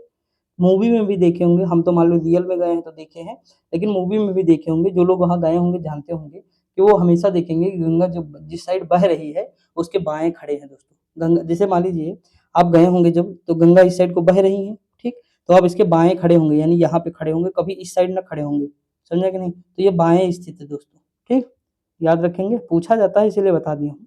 महानंदा की बात करें, उद्गम स्थल है दार्जिलिंग पहाड़ी, ये कहाँ है दोस्तों? तो ये है पश्चिम बंगाल। गंगा की बाएं तट से सहायक है दोस्तों, लास्ट की सहायक कौन सी है? महानंदा ही है बाएं तट से, और पश्चिम बंगाल में गंगा से मिल जाती है। ब्रह्मपुत्र नदी तंत्र देखते हैं, दो तंत्र हम पढ़ चुके हैं, कौन सा? सिंधु नदी तंत्र और गंगा नदी तंत्र। आज अब हम पढ़ेंगे ब्रह्मपुत्र नदी तंत्र। और दोस्तों जो जीएस पॉइंटर के 25,000 क्वेश्चन की बुक करा रहा था, उसमें हमारा केवल एक टॉपिक बचा था, कौन सा? तो बचा था दोस्तों वो इन्वायरमेंट इकोलॉजी, तो आज हम वो कंप्लीट करा देंगे शाम को, उसकी वीडियो 4:30 बजे आ जाएगी, ठीक? तो पूरी तरह से वो बुक कंप्लीट हो जाएगी। उसके बाद हम जीएस निधि देखेंगे, रोजगार विद अंकित की जीएस निधि स्टार्ट करेंगे, और उसमें लगभग 7-8 जो वीडियो बनेंगी वो कंप्लीट करा के फिर दूसरी चीजें देखेंगे, ठीक दोस्तों? बाकी ये बुक तो चल ही रही सुबह 11:30 बजे, जब तक ये कंप्लीट नहीं होगी दूसरी चीजें नहीं आएंगी। बाकी प्रैक्टिस सेट भी धीरे धीरे लाऊंगा, तो अभी ये करते रहिए, बाकी हम चीजें मेहनत करते रहेंगे अपनी अकॉर्डिंग, ठीक दोस्तों? बस आप लोग कम्युनिटी पोस्ट जरूर देखिए, उस जो शॉर्ट वीडियो डालता हूँ वो रिवीजन के लिए है आपका। शॉर्ट दोस्तों डालने का केवल एक ही मकसद है कि आपका रिवीजन हो जाए। जो चीज़ मैं बार-बार पढ़ा रहा हूँ वह आपका रिवीजन करा देगी वहाँ पे। 5 सेकंड की वीडियो रहती है, 5 सेकंड आप रोक के या मतलब चलने देके और आप वीडियो मतलब पढ़ सकते हैं सही से पूरा, तो वो आपका रिकॉल हो जाएगा। इसीलिए मैं शॉर्ट डाल देता हूँ ताकि आपको बेनिफिट हो दोस्तों, और बहुत सारे क्वेश्चन वहाँ से हूबहू एग्जाम में मिल जाएँगे आपको। इतने लाजवाब तरीके से शॉर्ट बनवाता हूँ दोस्तों, क्वेश्चन मैं अपने हाथ से छाँटता हूँ, सारी चीज़ें मतलब रहती हैं, तब जाके शॉर्ट तैयार होता है। ठीक? तो आप लोग देख लिया करिए। अब ब्रह्मपुत्र नदी दिखते हैं दोस्तों। देखिए उद्गम स्थल क्या है? तो ये है चेमायुंगडुंग ग्लेशियर है या हिमनद कह दें। ये कैलाश पर्वत की श्रेणी में मानसरोवर के निकट है दोस्तों, जहाँ पे सतलज नदी थी। अपवाह क्षेत्र की बात करें, अरुणाचल प्रदेश और असम में बहती है भारत में दोस्तों। अगर हम बात करें बाएं तट की सहायक नदी, दोस्तों देखिए मान लीजिए ये नदी इधर बहती है, तो इसका बायां तट ये हो जाएगा, होगा कि नहीं दोस्तों? दायां तट ये हो जाएगा, ठीक? ये समझिएगा बात। ये इसमें कौन से है? तो सुबनसिरी है, कामेंग है, मानस है, संकोश है। अन्य नाम तिब्बत में इसे सांगपो कहते हैं, हिमाचल प्रदेश में दिहांग कहते हैं, असम में दोस्तों इसे ब्रह्मपुत्र कहते हैं, बांग्लादेश में जमुना कहते हैं। ये 4 के चारों नाम मोस्ट इंपोर्टेंट है, याद रखना पड़ेगा आपको दोस्तों, कोई दूसरा चारा नहीं है। सांगपो, दिहांग, ब्रह्मपुत्र, जमुना, ठीक? सांगपो, दिहांग, ब्रह्मपुत्र, जमुना, तो ये चारों याद रखना पड़ेगा। अब हम आगे बढ़ते हैं। ब्रह्मपुत्र नदी जो है बांग्लादेश में पद्मा यानी गंगा से मिलती है। गंगा व ब्रह्मपुत्र मिलकर विश्व के सबसे बड़े डेल्टा सुंदरवन डेल्टा का निर्माण करता है। अगर हम बात करें सुबनसिरी, इसकी जो सहायक नदी है सुबनसिरी, ये तिब्बत क्षेत्र की है दोस्तों, इधर से मिलती है, ठीक? अगर हम बात करें ये अपवाह क्षेत्र अरुणाचल प्रदेश असम में बहती है, पूर्ववर्ती नदी है दोस्तों। देखिए सुबनसिरी किसका है? पूर्ववर्ती नदी का उदाहरण है। सब याद रखिए कौन कौन सी है, कभी भी पूछ लेगा। तो उसके बाद अब हम देखते हैं प्रायद्वीपीय नदी तंत्र दोस्तों। देखिए प्रायद्वीपीय नदी तंत्र के बारे में देखते हैं। प्रमुख नदियां क्या है? बंगाल की खाड़ी में गिरने वाली नदियां हैं दोस्तों। कौन कौन सी नदी है? देखिए महानदी है, गोदावरी है, उसके बाद कृष्णा, कावेरी। महानदी, गोदावरी, कृष्णा, कावेरी, ये कौन सी नदियां हैं? तो ये नदी बंगाल की खाड़ी में गिर रही हैं, ठीक दोस्तों? और ये डेल्टा का निर्माण करेंगी। अरब सागर में गिरने वाली नदियां कौन है? तो नर्मदा है, ताप्ती है, माही है दोस्तों। ये एस्चुरी का निर्माण करेंगी, यानी ज्वारनद मुख का निर्माण करेंगी, ठीक? याद हुआ कि नहीं? यही इतना है, मोस्ट इंपोर्टेंट है, क्वेश्चन पूछ लेता है। अगर हम महानदी के बारे में बात करें तो इसका उद्गम स्थल क्या है? तो ये है सिहावा पहाड़ी, ये धमतरी छत्तीसगढ़ में पड़ता है। दाएं तट की सहायक नदी कौन सी? जोंक नदी, मोस्ट इंपोर्टेंट है। तेल नदी, मोस्ट इंपोर्टेंट है। ओंग नदी, सब इंपोर्टेंट।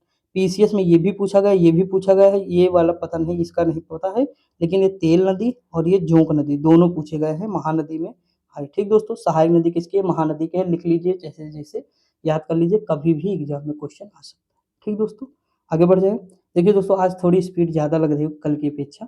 इसका रीज़न है क्योंकि बहुत सारे पेज बच गए थे, कम से कम 12-13 पेज थे, तो 1 घंटे में कवर कराना है। आप लोग नॉर्मल देखा करें दोस्तों। देखिए अगर मुझे थोड़ा-सा भी मानते हैं तो मैं एक ये सलाह दूँगा आपको कि आप नॉर्मल वीडियो देखा करिए। नॉर्मल देखेंगे 1 घंटे अगर देंगे, सोचिए 2 घंटे में आपको पूरी भारत का भूगोल पूरा रिवीजन हो रहा है। इससे बेटर तरीके से आप पूरा मतलब, हाँ मानता हूँ कि नोट कराएगा कोई, कुछ भी कराएगा, पूरा भारत का भूगोल, कोई चीज़ इसमें छूट नहीं रही दोस्तों, सारी चीज़ें हैं, सारे फैक्ट हैं, सब कुछ है दोस्तों। तो सोचिए आपको कितना बेनिफिट मिलेगा। 2 घंटे में अगर भारत का भूगोल पूरा रिवीजन हो रहा है, कम से कम 2-3 हज़ार क्वेश्चन आपके तैयार हो रहे हैं, तो क्या कम बड़ी बात है? तो नॉर्मल देखेंगे तो लंबे समय तक माइंड में रहेगा, तेज़ देखेंगे तो जितनी तेज़ से आप स्पीड में कोर्स कंप्लीट करेंगे, कोई भी चीज़ जितनी स्पीड में देखेंगे उतनी स्पीड से माइंड से बाहर चला जाएगा। ये यकीन मानिए दोस्तों, होता है ऐसा ही। और दोस्तों डाउनलोड करके प्लीज़ ना देखा करिए, थोड़ा बहुत जो मेरा फ़ायदा होगा वो ऑफलाइन ही देखेंगे, तभी होगा दोस्तों। वैसे भी ऐड ज़्यादा आएँगे नहीं, 7-8 ऐड आते हैं, हमको लगता है 1 घंटे में दोस्तों, वो यूट्यूब ही लगाता है दोस्तों। तो ना अगर नहर ना डाउनलोड करेंगे तो ज़्यादा बेटर होगा, बाकी करना चाहें तो कर लीजिए, कोई दिक्कत नहीं। मेरा तो चैनल मोनेटाइज़ हो ही गया है, लेकिन कोई बेनिफिट नहीं बहुत दिन से, इसलिए मैं काम नहीं करता था। लेकिन फिर सोचा चलो यार कोई फ़ायदा नहीं तो कोई दिक्कत नहीं, लो काम करते हैं। ठीक है? तो देखिए लगता है कि फ़ायदा है, लेकिन कुछ नहीं फ़ायदा है। अभी तो हमारे $10 नहीं बने। सोच लीजिए कब से 2 मुझे लगता है 2 महीने होने वाले हैं मोनेटाइज़ हुए, $10 नहीं बना है। तो ये सारी चीज़ें हैं, ऐसा नहीं वीडियो नहीं चलती, चलती हैं दोस्तों, लेकिन डाउनलोड करके लोग देख लेते हैं या कैसे देख लेते हैं पता नहीं, यूट्यूब की पॉलिसी मैं भी नहीं जान पाता हूँ। लेकिन कोई दिक्कत नहीं, जैसा भी है सही है। देखिए अगर हम बात करें तो बाएँ तट की सहायक नदी देखते हैं, शिवनाथ है, हसदेव है, मंद है, ईयू है। दोस्तों देखिए इसमें 1-2 नदियाँ अगर याद करना चाहें तो कर लीजिए, लेकिन हमें तो 2 ये नदियाँ भूलना नहीं आपको। ठीक, ये 2 नदियाँ नहीं भूलना है, बाकी चाहे भूल जाओ कोई दिक्कत नहीं, बस एक बार पढ़ लो, ईयू नदी भी याद कर सकते हो आप, ठीक। महानदी अगर हम बात करें लंबाई कितनी है? 851 किलोमीटर है। अपवाद क्षेत्र क्या है? तो छत्तीसगढ़ और उड़ीसा है। अगर हम आगे बात करें गोदावरी की दोस्तों, तो देखिए उद्गम क्षेत्र क्या है? त्र्यंबकेश्वर है, नासिक महाराष्ट्र में है। बाएँ तट की सहायक नदी कौन-सी है? देखिए पेनगंगा है, पेनगंगा, वर्धा, प्राणहिता, शबरी, इंद्रावती।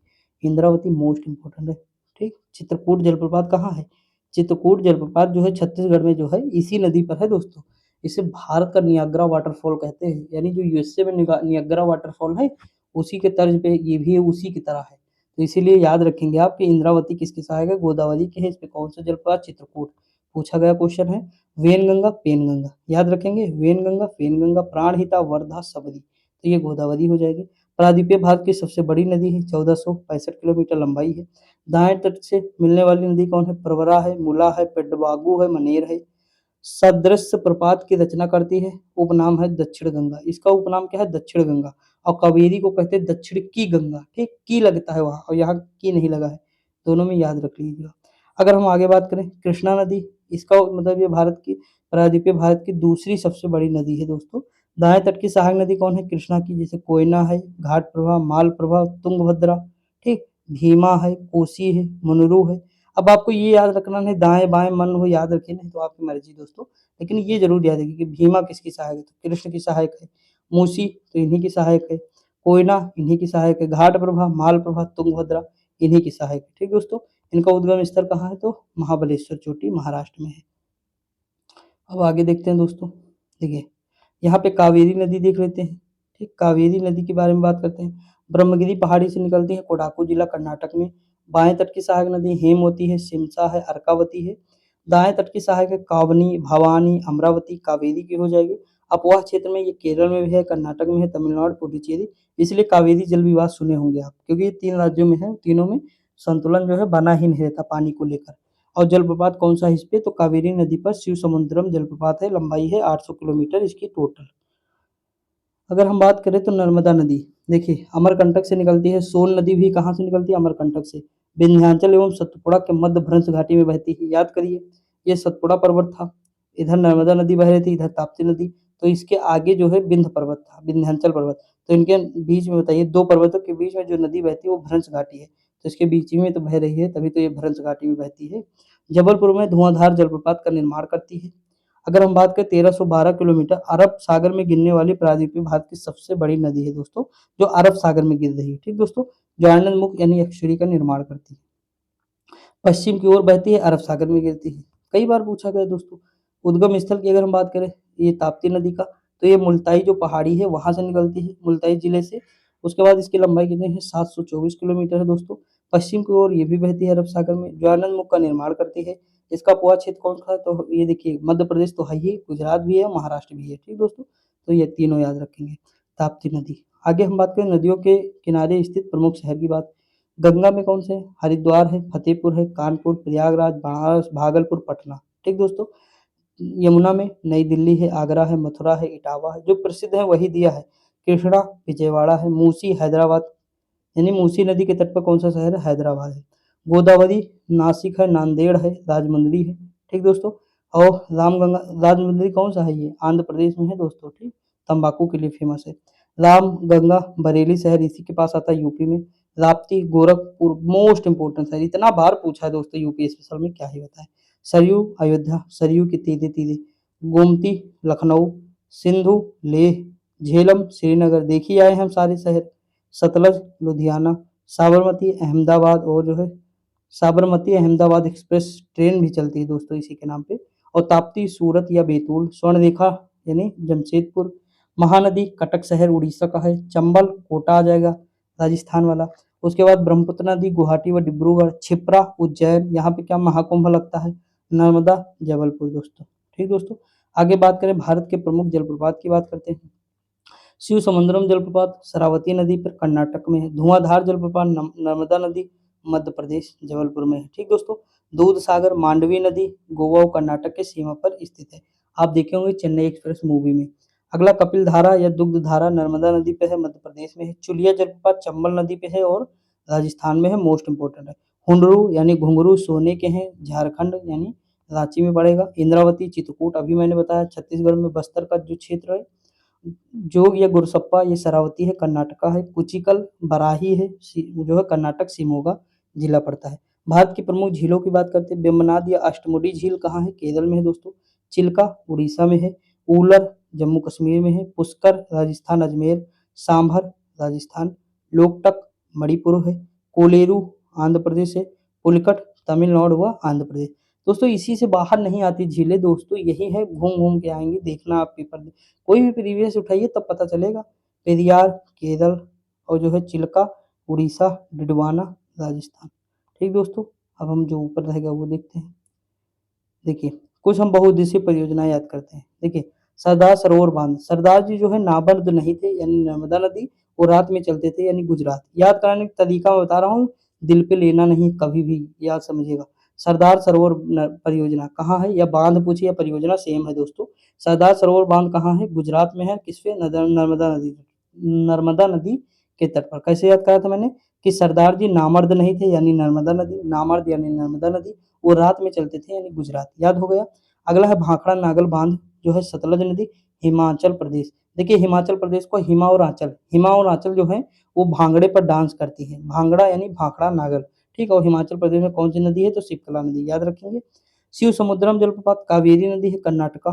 ठीक, जो देखिए कर्नाटक यानी नाटक करो कब करना है, तो शिव समुद्र, मतलब ये कुछ ऐसे ही याद कर लीजिए अपने हिसाब से, वरना ये तो मुझे ऐसे याद है सिंपल, कोई तरीका मैंने इसीलिए नहीं बनाया इसका। देखिए ये देखिए दोस्तों, नागार्जुन सागर कृष्णा बांध आंध्र प्रदेश। नागार्जुन यानी अर्जुन और कृष्ण जी कहते हैं अंधे के प्रदेश चलना है यानी आंध्र प्रदेश। हो गया। हीरा कुंड बांध, मैंने बताया था हीरा मिलेगा कहाँ, महान नदी पर यानी महानदी उड़ीसा हो जाएगा। इडुक्की पेरियार केरल में है, पेरियार झील भी है केरल में, और इडुक्की बांध कहाँ है, केरल में। मैंने कहा यार मुझे डुबकी लगानी है, कहता है कब, तो मैंने कहा कल यानी केरल, डुबकी यानी इडुक्की, यार यानी पेरियार। ठीक दोस्तों, मयूराक्षी बांध सेम है, पश्चिम बंगाल में है, मयूराक्षी नदी पर। माता टीला बांध बेतवा नदी उत्तर प्रदेश। देखिए उत्तर प्रदेश बेतवा नदी माता टीला बांध, यानी जैसे उत्तर प्रदेश में आप रानी झांसी लक्ष्मीबाई के बारे में सुना है, तो जो झांसी जी थी वो अपने बेटवा से कह रही थी बेटवा उतर, यानी झांसी बांध कहाँ है, रानी लक्ष्मीबाई बांध कहाँ है, उत्तर प्रदेश में है। परीक्षा बांध कहाँ है, अपने बेटवा से कह रहे परीक्षा देना है तुम्हें, परीक्षा का उत्तर देना है, यानी बेटवा बेतवा नदी परीक्षा बांध उत्तर प्रदेश। ठीक, और उसी में है माता, तो माता वो है ना, माता है बेतवा उत्तर प्रदेश। तो इस तरह याद कर सकते हैं। पोचमपाद गोदावरी जो है तेलंगाना का है। रिहंद बांध रिहंद है मध्य यूपी का है। टिहरी बांध यानी गिलहरी, टिहरी को याद किया था गिलहरी, और भागी वो रथ पे चढ़ गई, भागी उसने झट से वो रथ पे चढ़ गई, मैं उससे कह रहा हूँ उतर यानी उत्तराखंड। ठीक, उसके बाद चंबल नदी है, चंबल राजस्थान मध्य प्रदेश में है। ठीक दोस्तों, देखिए दक्षिण पश्चिम मानसून वर्षा, देखिए दोस्तों ये हिंद महासागर की आर्द्रता ग्रहण करता है। यहाँ से मैं आप थोड़ा फिगर बना के बता दूं, जैसे मान लीजिए भारत है दोस्तों, यहाँ से ये जो है क्षेत्र जो है ये वाला, यहाँ से क्या करता है, हिंद महासागर है ना दोस्तों यहाँ पे, मतलब ये वाला, तो यहाँ से आर्द्रता ग्रहण करता है और ये इस साइड से भारत की इस तरह मूव करता है, तो ये दक्षिण पश्चिम हो गया मानसून की नहीं, आप बताइए। अगर मान लीजिए हम 4 पार्ट बना दें तो ये वाला तो दक्षिण पश्चिम हो गया ना दोस्तों। तो ये क्या करता है, ये इस साइड रहता है, तो इसकी एक शाखा तो क्या करती है, सीधे निकल जाती है, जो मेघालय में टकरा के बारिश करती है। लेकिन ये वाली शाखा जो है यहाँ टकरा जाती है, यहाँ खूब बारिश करती है। तो देखिए 1 जून से केरल में प्रारंभ करती है, केरल के सहारे आगे बढ़ती है दोस्तों। ये 2 भागों में विभाजित होती है, एक बंगाल की खाड़ी में चली जाती है, जो मैंने अभी बताया कि एक बंगाल की खाड़ी में चली गई, एक इधर ही रह गई, यानी ये एक अरब सागर में हो गई। वर्षा जून से सितंबर तक होती है, यानी इस समय भी बारिश छोटी-मोटी हो रही है, देख रहे हैं आप लोग। ये भारत में लगभग 80% बारिश कौन करता है, दक्षिण पश्चिम मानसून करता है। ठीक दोस्तों, अब हम बात करें उत्तर पूर्व मानसून की बात करें, तो ये बंगाल की खाड़ी के जलवाष्प ग्रहण करता है, लौटते हुए बंगाल की खाड़ी में जो है जलवाष्प ग्रहण करेगा। नवंबर में तमिलनाडु में वर्षा करेगा जो कोरोमंडल तट है, इसे लौटता हुआ मानसून भी कहते हैं। ठीक दोस्तों, पता है कि नहीं? देखिए आम्र वर्षा, ये आम पकने में सहायक है दोस्तों। मानसून पूर्व वर्षा होती है, कर्नाटक और केरल में होती है। ठीक, आम्र वर्षा कहाँ होती है? केरल और कर्नाटक में होती है। शीतकालीन वर्षा भूमध्य सागरीय पश्चिमी विक्षोभ के कारण होता है। जो भूमध्य सागर आप देखे होंगे दोस्तों, भूमध्य सागर कहाँ देखे हैं? जो अफ्रीका महाद्वीप है और यूरोप है, इसी के बीच में देखे होंगे दोस्तों। भूमध्य सागर इजराइल और लेबनान ये सारे शहर जो स्थित है ये भूमध्य सागर है। ठीक, जिब्राल्टर जलसंधि यहीं से मतलब इसी में प्रवेश करती है जिब्राल्टर से। ये वाली जो वर्षा है ये पश्चिमी विक्षोभ के कारण भारत में भी बारिश कराती है, ठंडी में कराती है। उत्तर पश्चिम भारत में बारिश होती है। ठीक दोस्तों, बैसाख महीने में असम और पश्चिम बंगाल में चलने वाली वर्षा युक्त पवन क्या कहलाती है? काल वैसाख। काल वैसाखी या काल वैसाख। देखिए ये किसके लिए आवश्यक है? तो चाय, पटसन व चावल के लिए लाभदायक होती है दोस्तों। असम में इसे बारदोली छीड़ा कहते हैं। क्या कहते हैं? असम में बारदोली छीड़ा मोस्ट इंपोर्टेंट है, याद रखेंगे आप लोग।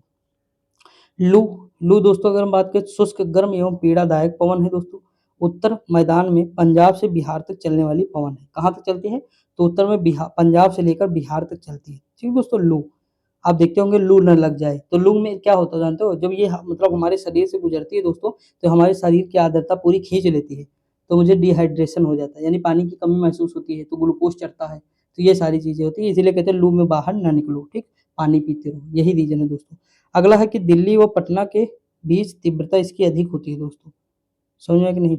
अब हम देखते हैं फूलों वाली बौछार दोस्तों। देखिए इसमें क्या है? केरल व निकटवर्ती कहवा उत्पादन के क्षेत्रों में अब कहवा के फूल खिलने में सहायक होती है ये फूलों वाली बौछार। ठीक दोस्तों,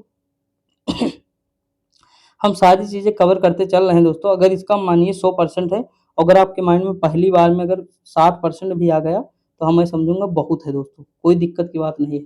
धीरे धीरे अभी हम और सारी बुक जब करेंगे ना कवर, तो उसमें मैं सारी कवर कर दूंगा, आपकी बहुत सारी चीजें आ जाएंगी आपको। अभी हम जब जीएस निधि पढ़ाएंगे तो उसमें भी तो ये आएगा दोस्तों पोर्शन। हिस्ट्री हम शुरुआत करेंगे, उसमें 2 टॉपिक मैंने कराए थे हिस्ट्री के, तो उससे इतनी लाजवाब तरीके से हिस्ट्री मैंने कराई थी उसमें कि क्या ही बताएं। दोस्तों देखिए मैं हिस्ट्री से नेट जेआरएफ कर रहा हूँ तो बहुत सारी चीज़ें मैं खुद पढ़ता हूँ। हिस्ट्री में इतने सारे टॉपिक हैं, इतना लॉजिक है दोस्तों, कितनी गहराई में जाके पढ़ना पड़ेगा आप खुद ही सोचिएगा। मतलब बहुत ज़्यादा गहराई में जाना पड़ता है ना, एमए भी उसी से करना है फिर, मतलब कर चुका हूँ। उसके बाद फिर मतलब हर चीज़ को आप समझिएगा कि कितनी गहराई में जाके भी पढ़ना पड़ेगा ना। तो ये सारी चीज़ें हैं, तो मैं उसको जो पढ़ता हूँ तो मुझे बहुत सारी चीज़ें वहाँ से सीखने को मिलती है। वो चीज़ मैं अपने मतलब जब वीडियो बनाता हूँ हिस्ट्री की तो उसमें मैं डालता भी हूँ। आप देखे होंगे 2 वीडियो मैंने जीएस निधि की कराई है, जो भी लोग देखे होंगे, इतने लाजवाब तरीके से शायद ही दोस्तों कहीं आपको दिखा होगा, क्योंकि उसमें मैंने बहुत सारे लॉजिक भी बताए थे, ट्रिक, कॉन्सेप्ट सब कुछ मतलब डिस्कस किया था। तो ये चीज़ है, हम शुरुआत करेंगे फिर देखना आप लोग धीरे-धीरे, ठीक है दोस्तों? अब देखिए निर्माण की अगर हम बात करें तो जो है बेसाल्ट लावा के अक्षय व अपर्दन से होता है। इसका अन्य नाम क्या है? तो रेगुर है, कपास की मिट्टी है, ट्रॉपिकल सेरेनियम है दोस्तों, ठीक? अगर हम बात करें इसमें काली मिट्टी में सबसे ज़्यादा मिलता क्या है दोस्तों? तो लोहा है, चूना है, कैल्शियम, पोटाश, एल्यूमीनियम एवं मैग्नीशियम मिलता है दोस्तों, मैग्नीशियम कार्बोनेट। ये स्वतः जुताई वाली मिट्टी है दोस्तों, ठीक? ये अपने आप जो है मतलब जुताई हो जाती है इसकी, ये फटने लगती है अब इसकी भूमि। अगर हम बात करें इसका क्षेत्र कौन है तो महाराष्ट्र, मध्य प्रदेश, गुजरात, आंध्र प्रदेश, कर्नाटका है। इसमें कमी होती है तो नाइट्रोजन, फास्फोरस और जैविक पदार्थों की। अगर हम बात करें लैटेराइट मिट्टी दोस्तों, तो उष्णकटिबंधीय वर्षा के कारण निक्षालन इसका होता है, इसकी उर्वरता कम होती है। केरल, तमिलनाडु और ये उड़ीसा, मध्य प्रदेश, असम में होती है। लौह ऑक्साइड व एल्युमिनियम की अधिकता दोस्तों इसमें अधिक होती है लैटेराइट में, ठीक दोस्तों? ये नाइट्रोजन और फास्फेट और कैल्शियम और जैव पदार्थ की कमी होती है इसमें। अगर हम बात करें जलोढ़ या दोमट मिट्टी दोस्तों, आप सुने होंगे, उत्तर भारत के लगभग 40% मैदान में है, यानी 43% के आसपास है पूरे भारत में। मैंने इसके बारे में बताया था, कल ही शायद बताया था। निर्माण होता है नदियों द्वारा लाए गए अवशेष अवसाद से होता है। अधिकता किसकी होती है? पोटाश की होती है, कमी होती है फास्फोरस की दोस्तों। अगर हम बात करें तो उत्तरी मैदान एवं भारत के नदी घाटी में होता है, ठीक? नदियाँ जहाँ बहती है वहीं पे। अगर हम बात करें लाल और पीली मिट्टी के दोस्तों, ये उड़ीसा, छत्तीसगढ़, गंगा के दक्षिण में है दोस्तों। महीन कण वाली समानता उर्वर भूमि होती है लाल पीली, जल योजित होने पर पीली हो जाती है, यानी जहाँ पे जल का भराव ज्यादा हो जाता है लंबे समय तक, वो ये पीली हो जाती है, तो पीली मिट्टी हो जाएगी। नाइट्रोजन, फास्फोरस व ह्यूमस की अधिकता होती है दोस्तों। अगर हम बात करें प्राकृतिक वनस्पतियाँ दोस्तों, वनों के प्रकार तो उष्णकटिबंधीय सदाबहार वन या आर्द्र सदाबहार वन।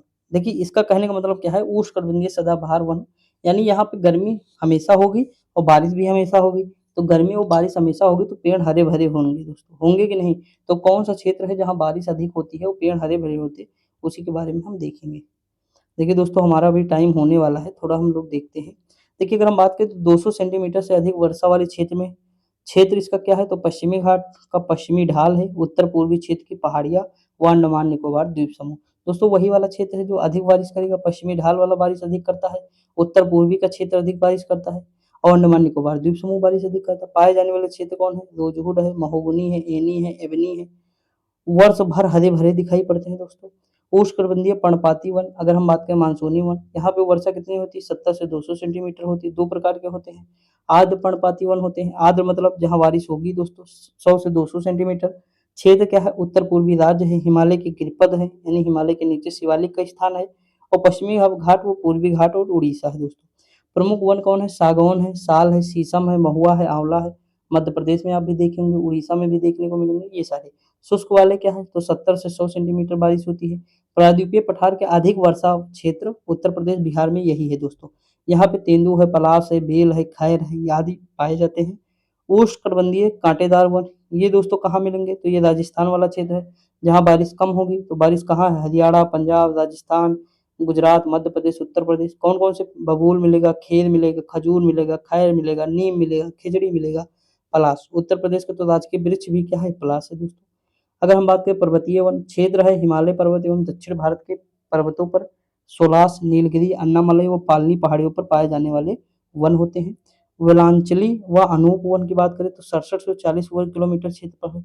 आर्द्रभूमि क्षेत्रों, डेल्टाई क्षेत्रों एवं समुद्र तटीय क्षेत्रों में है दोस्तों। भारत की प्रमुख जनजातियों की हम बात कर लेते हैं दोस्तों। उत्तर प्रदेश में कौन है? थारू है, राजी है, खरवार है, बुक्सा है, भोटिया है दोस्तों। बी से बुक्सा, बी से बिजनौर याद कराया था दोस्तों। ठीक, बिहार की बात करें असुर है, बिरहोर है, खरिया है, कोरवा जनजाति है। देखिए जनजातियां मैं अलग से आपको ट्रिक बताऊंगा, बोर्ड पे बताऊंगा, उसमें दोस्तों जितनी इंपॉर्टेंट जनजातियां होंगी वो बताऊंगा। ठीक, सारी इसमें तो इंपॉर्टेंट नहीं है, आप भी जानते हैं हम भी जानते हैं, तो मैं वो बताऊंगा जो आपको याद हो जाएंगे। ठीक दोस्तों, देखिए झारखंड में देखिए उराव है, हो है, बिरहोर है, खरवार है, असुर है, बैगा है, भूमिज भूमिज है, हो, बिरवार हो, उराव मोस्ट इंपॉर्टेंट है दोस्तों। खोंड, कोरवा। मध्य प्रदेश एवं छत्तीसगढ़ में कौन से हैं?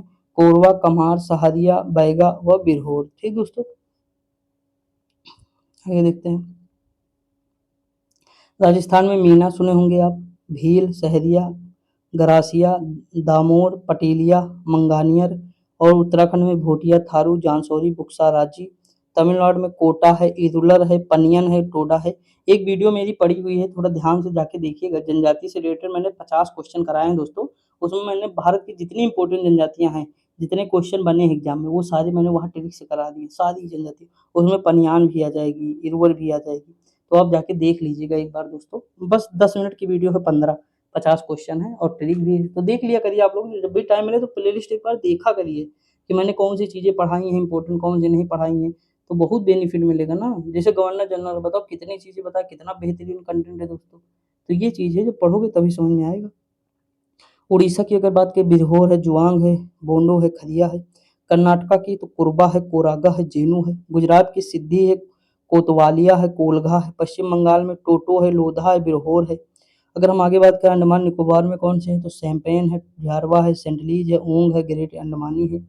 अगर हम आगे बात करें भारत की प्रमुख जनजातियां व निवास क्षेत्र, जैसे भील, तो ये कहाँ है? गुजरात, मध्य प्रदेश, छत्तीसगढ़, महाराष्ट्र व राजस्थान में है भील जनजाति। गोंड कहाँ है? तो देखिए दोस्तों एक जनजाति एक राज्य में तो है नहीं, कई राज्यों में है ना, तो हमें वो समझना पड़ेगा कि एग्जाम में क्या पूछा है, तो एग्जाम के अकॉर्डिंग चलना पड़ेगा। इसलिए मैंने क्वेश्चन कराया था वहाँ कि अगर बाई चांस एग्जाम में कभी आएगा तो कैसे हम डील करेंगे ना, तो ये चीज़ है।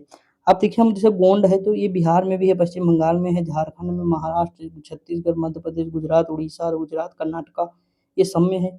गद्दी है, हिमाचल प्रदेश में है। संथाल है, संथाल बताइए झारखंड, बिहार, पश्चिम बंगाल, उड़ीसा, त्रिपुरा, यहाँ भी। मुंडा बिहार, झारखंड, मध्य प्रदेश, छत्तीसगढ़, पश्चिम बंगाल, उड़ीसा। कोरवा छत्तीसगढ़ और झारखंड में है। कोल की बात करें बिहार, झारखंड, छत्तीसगढ़, मध्य प्रदेश छोड़िए। कृषि के कुछ महत्वपूर्ण तथ्य देखते हैं दोस्तों। भारत का विभाजन 20 कृषि पारिस्थितिकीय क्षेत्रों में, आरओ में आया क्वेश्चन है। मिश्रित कृषि, कृषि एवं पशुपालन मिश्रित कृषि कहलाता है, ये भी पूछा गया कई बार। अंतरफसलीय खेती, ये सारे चारों पूछे गए दोस्तों एग्जाम में, चारों के चारों रट लीजिए। लिखा है एक ही भूमि पर एक साथ दो या अधिक फसल उगाना, ये अंतर फसलीय है दोस्तों। बहुत लोग इसको मिश्रित कृषि कर देंगे अगर ऑप्शन में रहे तो। एगमार्क क्या है? कृषि उत्पादों की गुणवत्ता का प्रमाण है दोस्तों। भारत में झूमिंग कृषि के क्षेत्रीय नाम क्या है? जैसे झूम कृषि कहाँ पे है? उत्तर पूर्वी भारत, जैसे असम, मेघालय, नागालैंड में। पामलू कहाँ कहते हैं? मणिपुर में। दीपा ये छत्तीसगढ़, अंडमान निकोबार द्वीप समूह में कहते हैं। वेहर या दहिया मध्य प्रदेश में कहते हैं। पोडू या पेंडा आंध्र प्रदेश में। पामा डाबी व कोमान व बरिगा कहाँ कहते हैं? उड़ीसा में। कुमारी पश्चिमी घाट में कहते हैं। बल्लादे ये दक्षिण पूर्वी राजस्थान। खिल हिमालयन क्षेत्र। कोरवा ये झारखंड का है। ठीक दोस्तों, आगे बढ़े। विश्व में झूमिंग कृषि आरओ में आया क्वेश्चन है दोस्तों, यहीं से आया था, कहीं अलग जाने की जरूरत नहीं है। देखिए, milpa milpa Mexico Madhya Pradesh Madhya America का है। कोनिकू वेनेजुला का है। रोका ब्राजील का है दोस्तों। ठीक, उसके बाद है मसोले। मसोले कहाँ? मध्य प्रदेश मध्य अफ्रीका का है। लदांग इंडोनेशिया का है। रे वियतनाम का। इसी में से आया था क्वेश्चन दोस्तों आरओ में, सही किया था मैंने भी।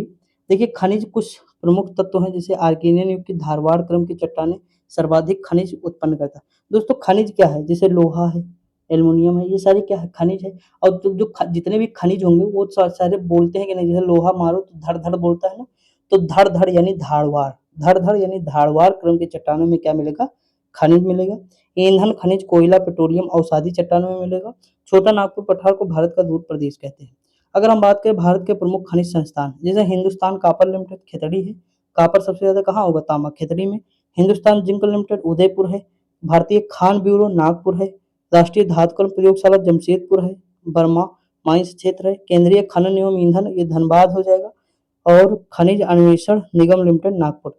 दोस्तों अगर हम खनन करेंगे और ईंधन करेंगे तो हम बहुत सारी चीजें अपना धन बर्बाद कर देंगे, बहुत सारा धन अपना बर्बाद कर देंगे अगर काम नहीं हुआ मेरा तो। धन बर्बाद यानी धनबाद। ठीक दोस्तों, लौह खनिज की बात करें तो लौह अयस्क के कुल आरक्षित भंडारों का लगभग 95% भाग उड़ीसा, झारखंड, छत्तीसगढ़, कर्नाटक, गोवा, आंध्र प्रदेश व तमिलनाडु राज्य में पाया जाता है। लौह अयस्क 4 प्रकार के होते हैं। हेमेटाइट यानी Fe2O3, magnetite Fe3O4, लाइमोनाइट 2Fe2O3 3H2O और सिडेराइट Fe2CO3। ठीक दोस्तों, हेमेटाइट अयस्क को लोहे के ऑक्साइड भी कहते हैं। इसका रंग लाल गिरवा होता है, याद रखेंगे। अगर है ये कहाँ पाया जाता है? धारवाड़ व कुडप्पा शैलों में पाया जाता है। अगर हम बात करें लोह अयस्क के प्रादेशिक विवरण की दोस्तों, उड़ीसा का मयूरभंज जनपद, गुरु महजानी पहाड़ी, बादाम लोहे जैसा होता है। ठीक, उसके बाद है क्योंझर जिले के किरबूर, सुंदरगढ़ के मालंग व देखिए बस ये याद रखिए, बादाम पहाड़ी और गुरु महसानी 2 याद रखेंगे। अगर हम कर्नाटक की बात करें तो बेल्लारी है, चित्रदुर्ग है, चिकमंगलुरु है, शिमोगा है, बाबा बुदन पहाड़ी है, धारवाड़ क्षेत्र है। छत्तीसगढ़ में राजनांदगांव है, बालाडीला है यानी ढीले की तरह होता है। ठीक, जगदलपुर है, दंतेवाड़ा है और बस्तर दुर्ग है। मैं याद कराऊंगा अलग से दोस्तों बोर्ड पे, टेंशन ना लीजिए क्योंकि सारे इंपॉर्टेंट तो है नहीं, तो जो इंपॉर्टेंट है मैंने उसकी ट्रिक बनाई है दोस्तों। इसमें सारे घिच पिच हैं, जैसे देखिए बालाडीला, बात को समझिए। घर में जो खेत में हमारे ढीला होता है ना, छोटा सा ऐसे ऐसे लोहे की तरह मजबूत होता है कि नहीं दोस्तों, अगर लग जाए किसी को तो कहो चोट खा जाए, तो बालाडीला हो गया ना। तो इस तरह हम याद कराएंगे, टेंशन न लीजिए। आगे बढ़ते हैं। देखिए, झारखंड में है नोवा मंडी है दोस्तों, डाल्टन है, सिंहभूमि है, आंध्र प्रदेश में कृष्णा, कन्नौर, कुडप्पा, नेल्लौर है। महाराष्ट्र में पीपल गांव है, असोला है, देवगढ़ है, सूरजगढ़ आदि है। अगर हम बात करें खनिज का नाम, जैसे प्राप्ति स्थल है उड़ीसा राज्य, यहाँ देखिए मैग्नीज है तो क्योंझर है, सुंदरगढ़ है, कोरापुट है, कालाहांडी है और भंडारा है, नागपुर है, डंडौरी है, टिडोरा है। अब बताइए सारे इंपॉर्टेंट है क्या? नहीं है ना। तो ये दोस्तों देखिए यहाँ पे बात को समझिए, ये इतने क्षेत्र हो गए उड़ीसा के, ये वाले क्षेत्र हो गए महाराष्ट्र के, बालाघाट, छिंदवाड़ा, झाबल ये सब हो गए मध्य प्रदेश के, जबलपुर। अगर हम तांबा की बात करें, खितड़ी झुंझुनू है राजस्थान का दोस्तों, मोस्ट इंपोर्टेंट है। दरीबा गूचा पूछ लिया एग्जाम में, ये भी तो ये भी झारखंड का है, अरे राजस्थान का है सॉरी। और सिंहभूम जिले में मोसाबानी व राखा व धोवानी व तोरंडी ये झारखंड का है। बॉक्साइट की बात करें तो कालाहांडी कोरापुट जिला उड़ीसा का है, देश का बृहत्तम क्षेत्र है दोस्तों। भावनगर जूनागढ़ अब ये गुजरात का हो जाएगा। लोहरदगा व नेतरहाट ये झारखंड का है। क्रोमाइट सुकिंदा घाटी है, कटक जिला है। नवसाही यानी क्योंझर जिला है, ये उड़ीसा का है। हासन, मैसूर, चित्रदुर्ग, शिमोगा, चिकमंगलुरु कर्नाटक का है। सीसा दोस्तों अगर हम बात करें उदयपुर जिले में, देखिए सीसा सबसे ज्यादा राजस्थान लगाना है दोस्तों, बस याद रखिए। जस्ता भी राजस्थान में सबसे ज्यादा होगा। भोतंग एक क्षेत्र है सिक्किम, याद रख लीजिए बस। सीसा और जस्ता साथ ही में रहते हैं दोस्तों ना। सोना की अगर बात करें, कोलार जिला रायचूर जिला कर्नाटक का है दोस्तों। देश का 99% सोना यहीं से होता है, कर्नाटक से। चांदी अगर बात करें उदयपुर चित्तौड़गढ़ की, जस्ता खानी राजस्थान की है, कोलार व हट्टी के खाने कर्नाटका की है, सिंहभूम धनबाद व दुमका जो है झारखंड की है। कोयले को 4 प्रकार विभाजित किया गया है कार्बन की मात्रा के अनुसार। जैसे एंथ्रेसाइट में कार्बन की कोयला अधिक होती है तो इसमें धुआं कम होता है। ब्यूटानस है दूसरे नंबर पे, लिग्नाइट है तीसरे पे, पीट है चौथे पे। तो सॉरी, जो सबसे ज़्यादा जो सब कार्बन जिसमें सबसे अधिक होगा उसमें जो है मात्रा सबसे कम होगी दोस्तों, किसकी? मतलब धुएँ की। और जिसमें कार्बन की मात्रा कम होगी उसमें धुआं सबसे अधिक होगा। लिखा है देश में 90% कोयला गोंडवाना क्षेत्र से निकलता है। इस क्षेत्र में सर्वाधिक मात्रा में ब्यूटानस कोयला निकलता है। एंथ्रेसाइट कोयला सबसे कठोर और चमकीला होता है, ये केवल जम्मू कश्मीर में मिलेगा। और लिग्नाइट कोयले का सर्वाधिक भंडार और उत्पादन तमिलनाडु करता है। ठीक दोस्तों, अगर हम कोयले की बात कर लेते हैं, देखिए छत्तीसगढ़ में कौन है? सोनहठ, सौभागपुर, कोरबा, तातापानी, रामकोला। झारखंड में रानीगंज सुने होंगे, रानीगंज, झरिया, डाल्टनगंज, देवघर, उत्तरी कर्णपुरा। मध्य प्रदेश में सिंगरौली, सुहागपुर, उमरिया हो जाएगा। उड़ीसा में तलचर, ईब नदी मैंने बताया था, याद रखना है। असम मिकिर पहाड़ी, सिंगमरी। और सिक्किम में रंगीत घाटी है। पश्चिम बंगाल में रानीगंज, बारजोरा, बीरभूम। मेघालय में खासी पहाड़ी है, बापुंगा है, माओलोंग है, सिलिया, सिजू है। तेलंगाना में गोदावरी घाटी है और सिंगरैली। मानता हूँ बहुत ऊब लग रही होगी दोस्तों, लेकिन बिना याद करे आगे नहीं बढ़ते हैं, क्योंकि हमें याद करने पड़ेगा और मैं इसकी तरीका इसका बताऊंगा बोर्ड पे। बस आप देख लीजिए एक बार दोस्तों, कैसे भी करके मैं तरीका याद करा दूंगा, आप टेंशन ना लीजिए। मेरे पास जो एक कॉपी बनी है उसमें मैंने कम से कम 100-200 ट्रिक लिखी है, वही है, उसी के अंतर्गत ये सब आ जाएँगे, ना? तो याद टेंशन ना ली उसकी टेंशन ना लीजिए कि कैसे याद होगा। जो चीज़ मैंने कह दिया याद करा दूँगा, वो करा दूँगा दोस्तों, यकीन थोड़ा मानिएगा बस। देखिए, प्राकृतिक गैस के बारे में अगर हम बात करें दोस्तों, तो देखिए जगतिया उद्योग, बस आप राज्य याद रखिए कि कहाँ-कहाँ मिलता है। क्षेत्र तो याद कराना मेरी गारंटी है ना, बस राज्य आपको पता होना चाहिए। ये जैसे है गुजरात में मिलेगा, मगड़म अवाडी है, फिर तमिलनाडु का है बारामूला, त्रिपुरा का नाहरकटिया, मोरान क्षेत्र ये असम का है, बाड़मेर, चरनसौला राजस्थान का है, नानचिक व मियाओपुंग अरुणाचल का है। अगर हम बात करें कृष्णा और गोदावरी बेसिन। भारत में कच्चे खनिज तेल उत्पादन 4 क्षेत्र हैं, कौन है? ब्रह्मपुत्र घाटी, गुजरात तट, पश्चिमी तट और पूर्वी तट। ब्रह्मपुत्र घाटी देश का सबसे पुराना तेल उत्पादक क्षेत्र है दोस्तों। भारत की प्रमुख रिफाइनरी की बात करें, असम में देखिए कितनी है, डिगबोई है, नूनामाती है, या बोंगांव है, नुमाली है। ये 4 याद रखेंगे, ठीक दोस्तों। अब देखिए तमिलनाडु की कौन-कौन सी है, सन याद रखने की कोई ज़रूरत नहीं। तमिलनाडु में मनाली है, नागपट्टिनम है। अगर महाराष्ट्र में मुंबई ट्राम्बे है, मुंबई ट्राम्बे 2 हैं इसकी शाखाएँ। शाखा विशाखापत्तनम और तातीपाता ये आंध्र प्रदेश का है, तातीपाका सॉरी। कोच्चि केरल का हो जाएगा, पारादीप उड़ीसा का हो जाएगा, हल्दिया कहाँ है? पश्चिम बंगाल में। ठीक दोस्तों, याद रखेंगे कि नहीं आप बताइए? अब हम आगे बात कर लें थोड़ा और देख लेते हैं। मथुरा यूपी का ही है दोस्तों। पानीपत कहाँ है? हरियाणा में। बरौनी बिहार का हो जाएगा, मंगलुरु कर्नाटका, कोयली गुजरात का है। ठीक दोस्तों, प्रमुख इस्पात संयंत्र की स्थापना देखिए दोस्तों, प्रमुख हैं ये, जैसे भिलाई की होती है छत्तीसगढ़ में, ये है 1955 रूस की सहायता से। अब बताइए पूरे विश्व में हमारी भलाई कौन चाहता है? रूस। अमेरिका चाहता है? नहीं। तो रूस हमारी भलाई चाहता है, भलाई से भिलाई रूस हो गए। स्थापना 55 में है, याद रखेंगे। ठीक। राउरकेला उड़ीसा जर्मनी की सहायता से। केला हमें कैसे मिलेगा? मनी देंगे तभी तो मिलेगा, मनी यानी जर्मनी। दुर्गापुर तो ब्रिटेन हो जाएगा ये। बोकारो छत्तीसगढ़ का है, रूस की सहायता से। अगर हम रूस को पुकारे तो वो आएगा कि नहीं? तो आएगा। पुकारो से बोकारो और रूस है ही है अपना। सन याद रख दीजिए। एक पंचवर्षीय पहली पंचवर्षीय योजना में ये ऊपर के बने हैं और ये दूसरी पंचवर्षीय योजना में बना है। ठीक दोस्तों, नहीं सॉरी, तीसरी पंचवर्षीय योजना में बोकारो बना है, पहली पंचवर्षीय योजना में, दूसरी पंचवर्षीय योजना में ये बना है। देखिए, तीसरी में ये बना है और दूसरी में ये बने हैं। ठीक दोस्तों, पहली में नहीं बना, पहली में तो हम खेती पर ध्यान दिए थे। देखिए भारत की प्रमुख एल्युमिनियम कंपनी दोस्तों है, जैसे हिंडाल्को है, कनाडा में है, जेके नगर, मोदी झारखंड, अल्वाय है। दोस्तों देखिए ये सहायता मतलब सहायक देश के बताए है। हिंडाल्को संयुक्त राज्य अमेरिका के सहायक देश है, रेणुकूट उत्तर प्रदेश है। बाल्को सोवियत संघ ने सहायता दी है, कोरबा छत्तीसगढ़, कोयना महाराष्ट्र। माल्को इटली की सहायता से है, चेन्नई, मिट्टूर, सलेम तमिलनाडु का है। जर्मनी वेदांता है, ये झारसुगुडा उड़ीसा का हो जाएगा। नाल्को फ्रांस का है, दामनजोड़ी उड़ीसा व अंगुल उड़ीसा। राष्ट्रीय राजमार्ग की बात करें, भारत में कुल सड़क की लंबाई कितनी है? 2.1% लगभग दोस्तों। कुल सड़क यातायात का 40% वहन। सबसे लंबा राष्ट्रीय राजमार्ग है NH-27 और EU लिखा है उसके बाद, ये इतनी लंबाई इसकी। भारत में कुल ज़ोन कितने हैं? तो 18 ज़ोन है, रेलवे ज़ोन है दोस्तों। राष्ट्रीय जलमार्ग की बात करें, भारत में कुल राष्ट्रीय जलमार्ग है 111। ठीक दोस्तों, अगर हम बात करें सबसे लंबा राष्ट्रीय जलमार्ग क्या है?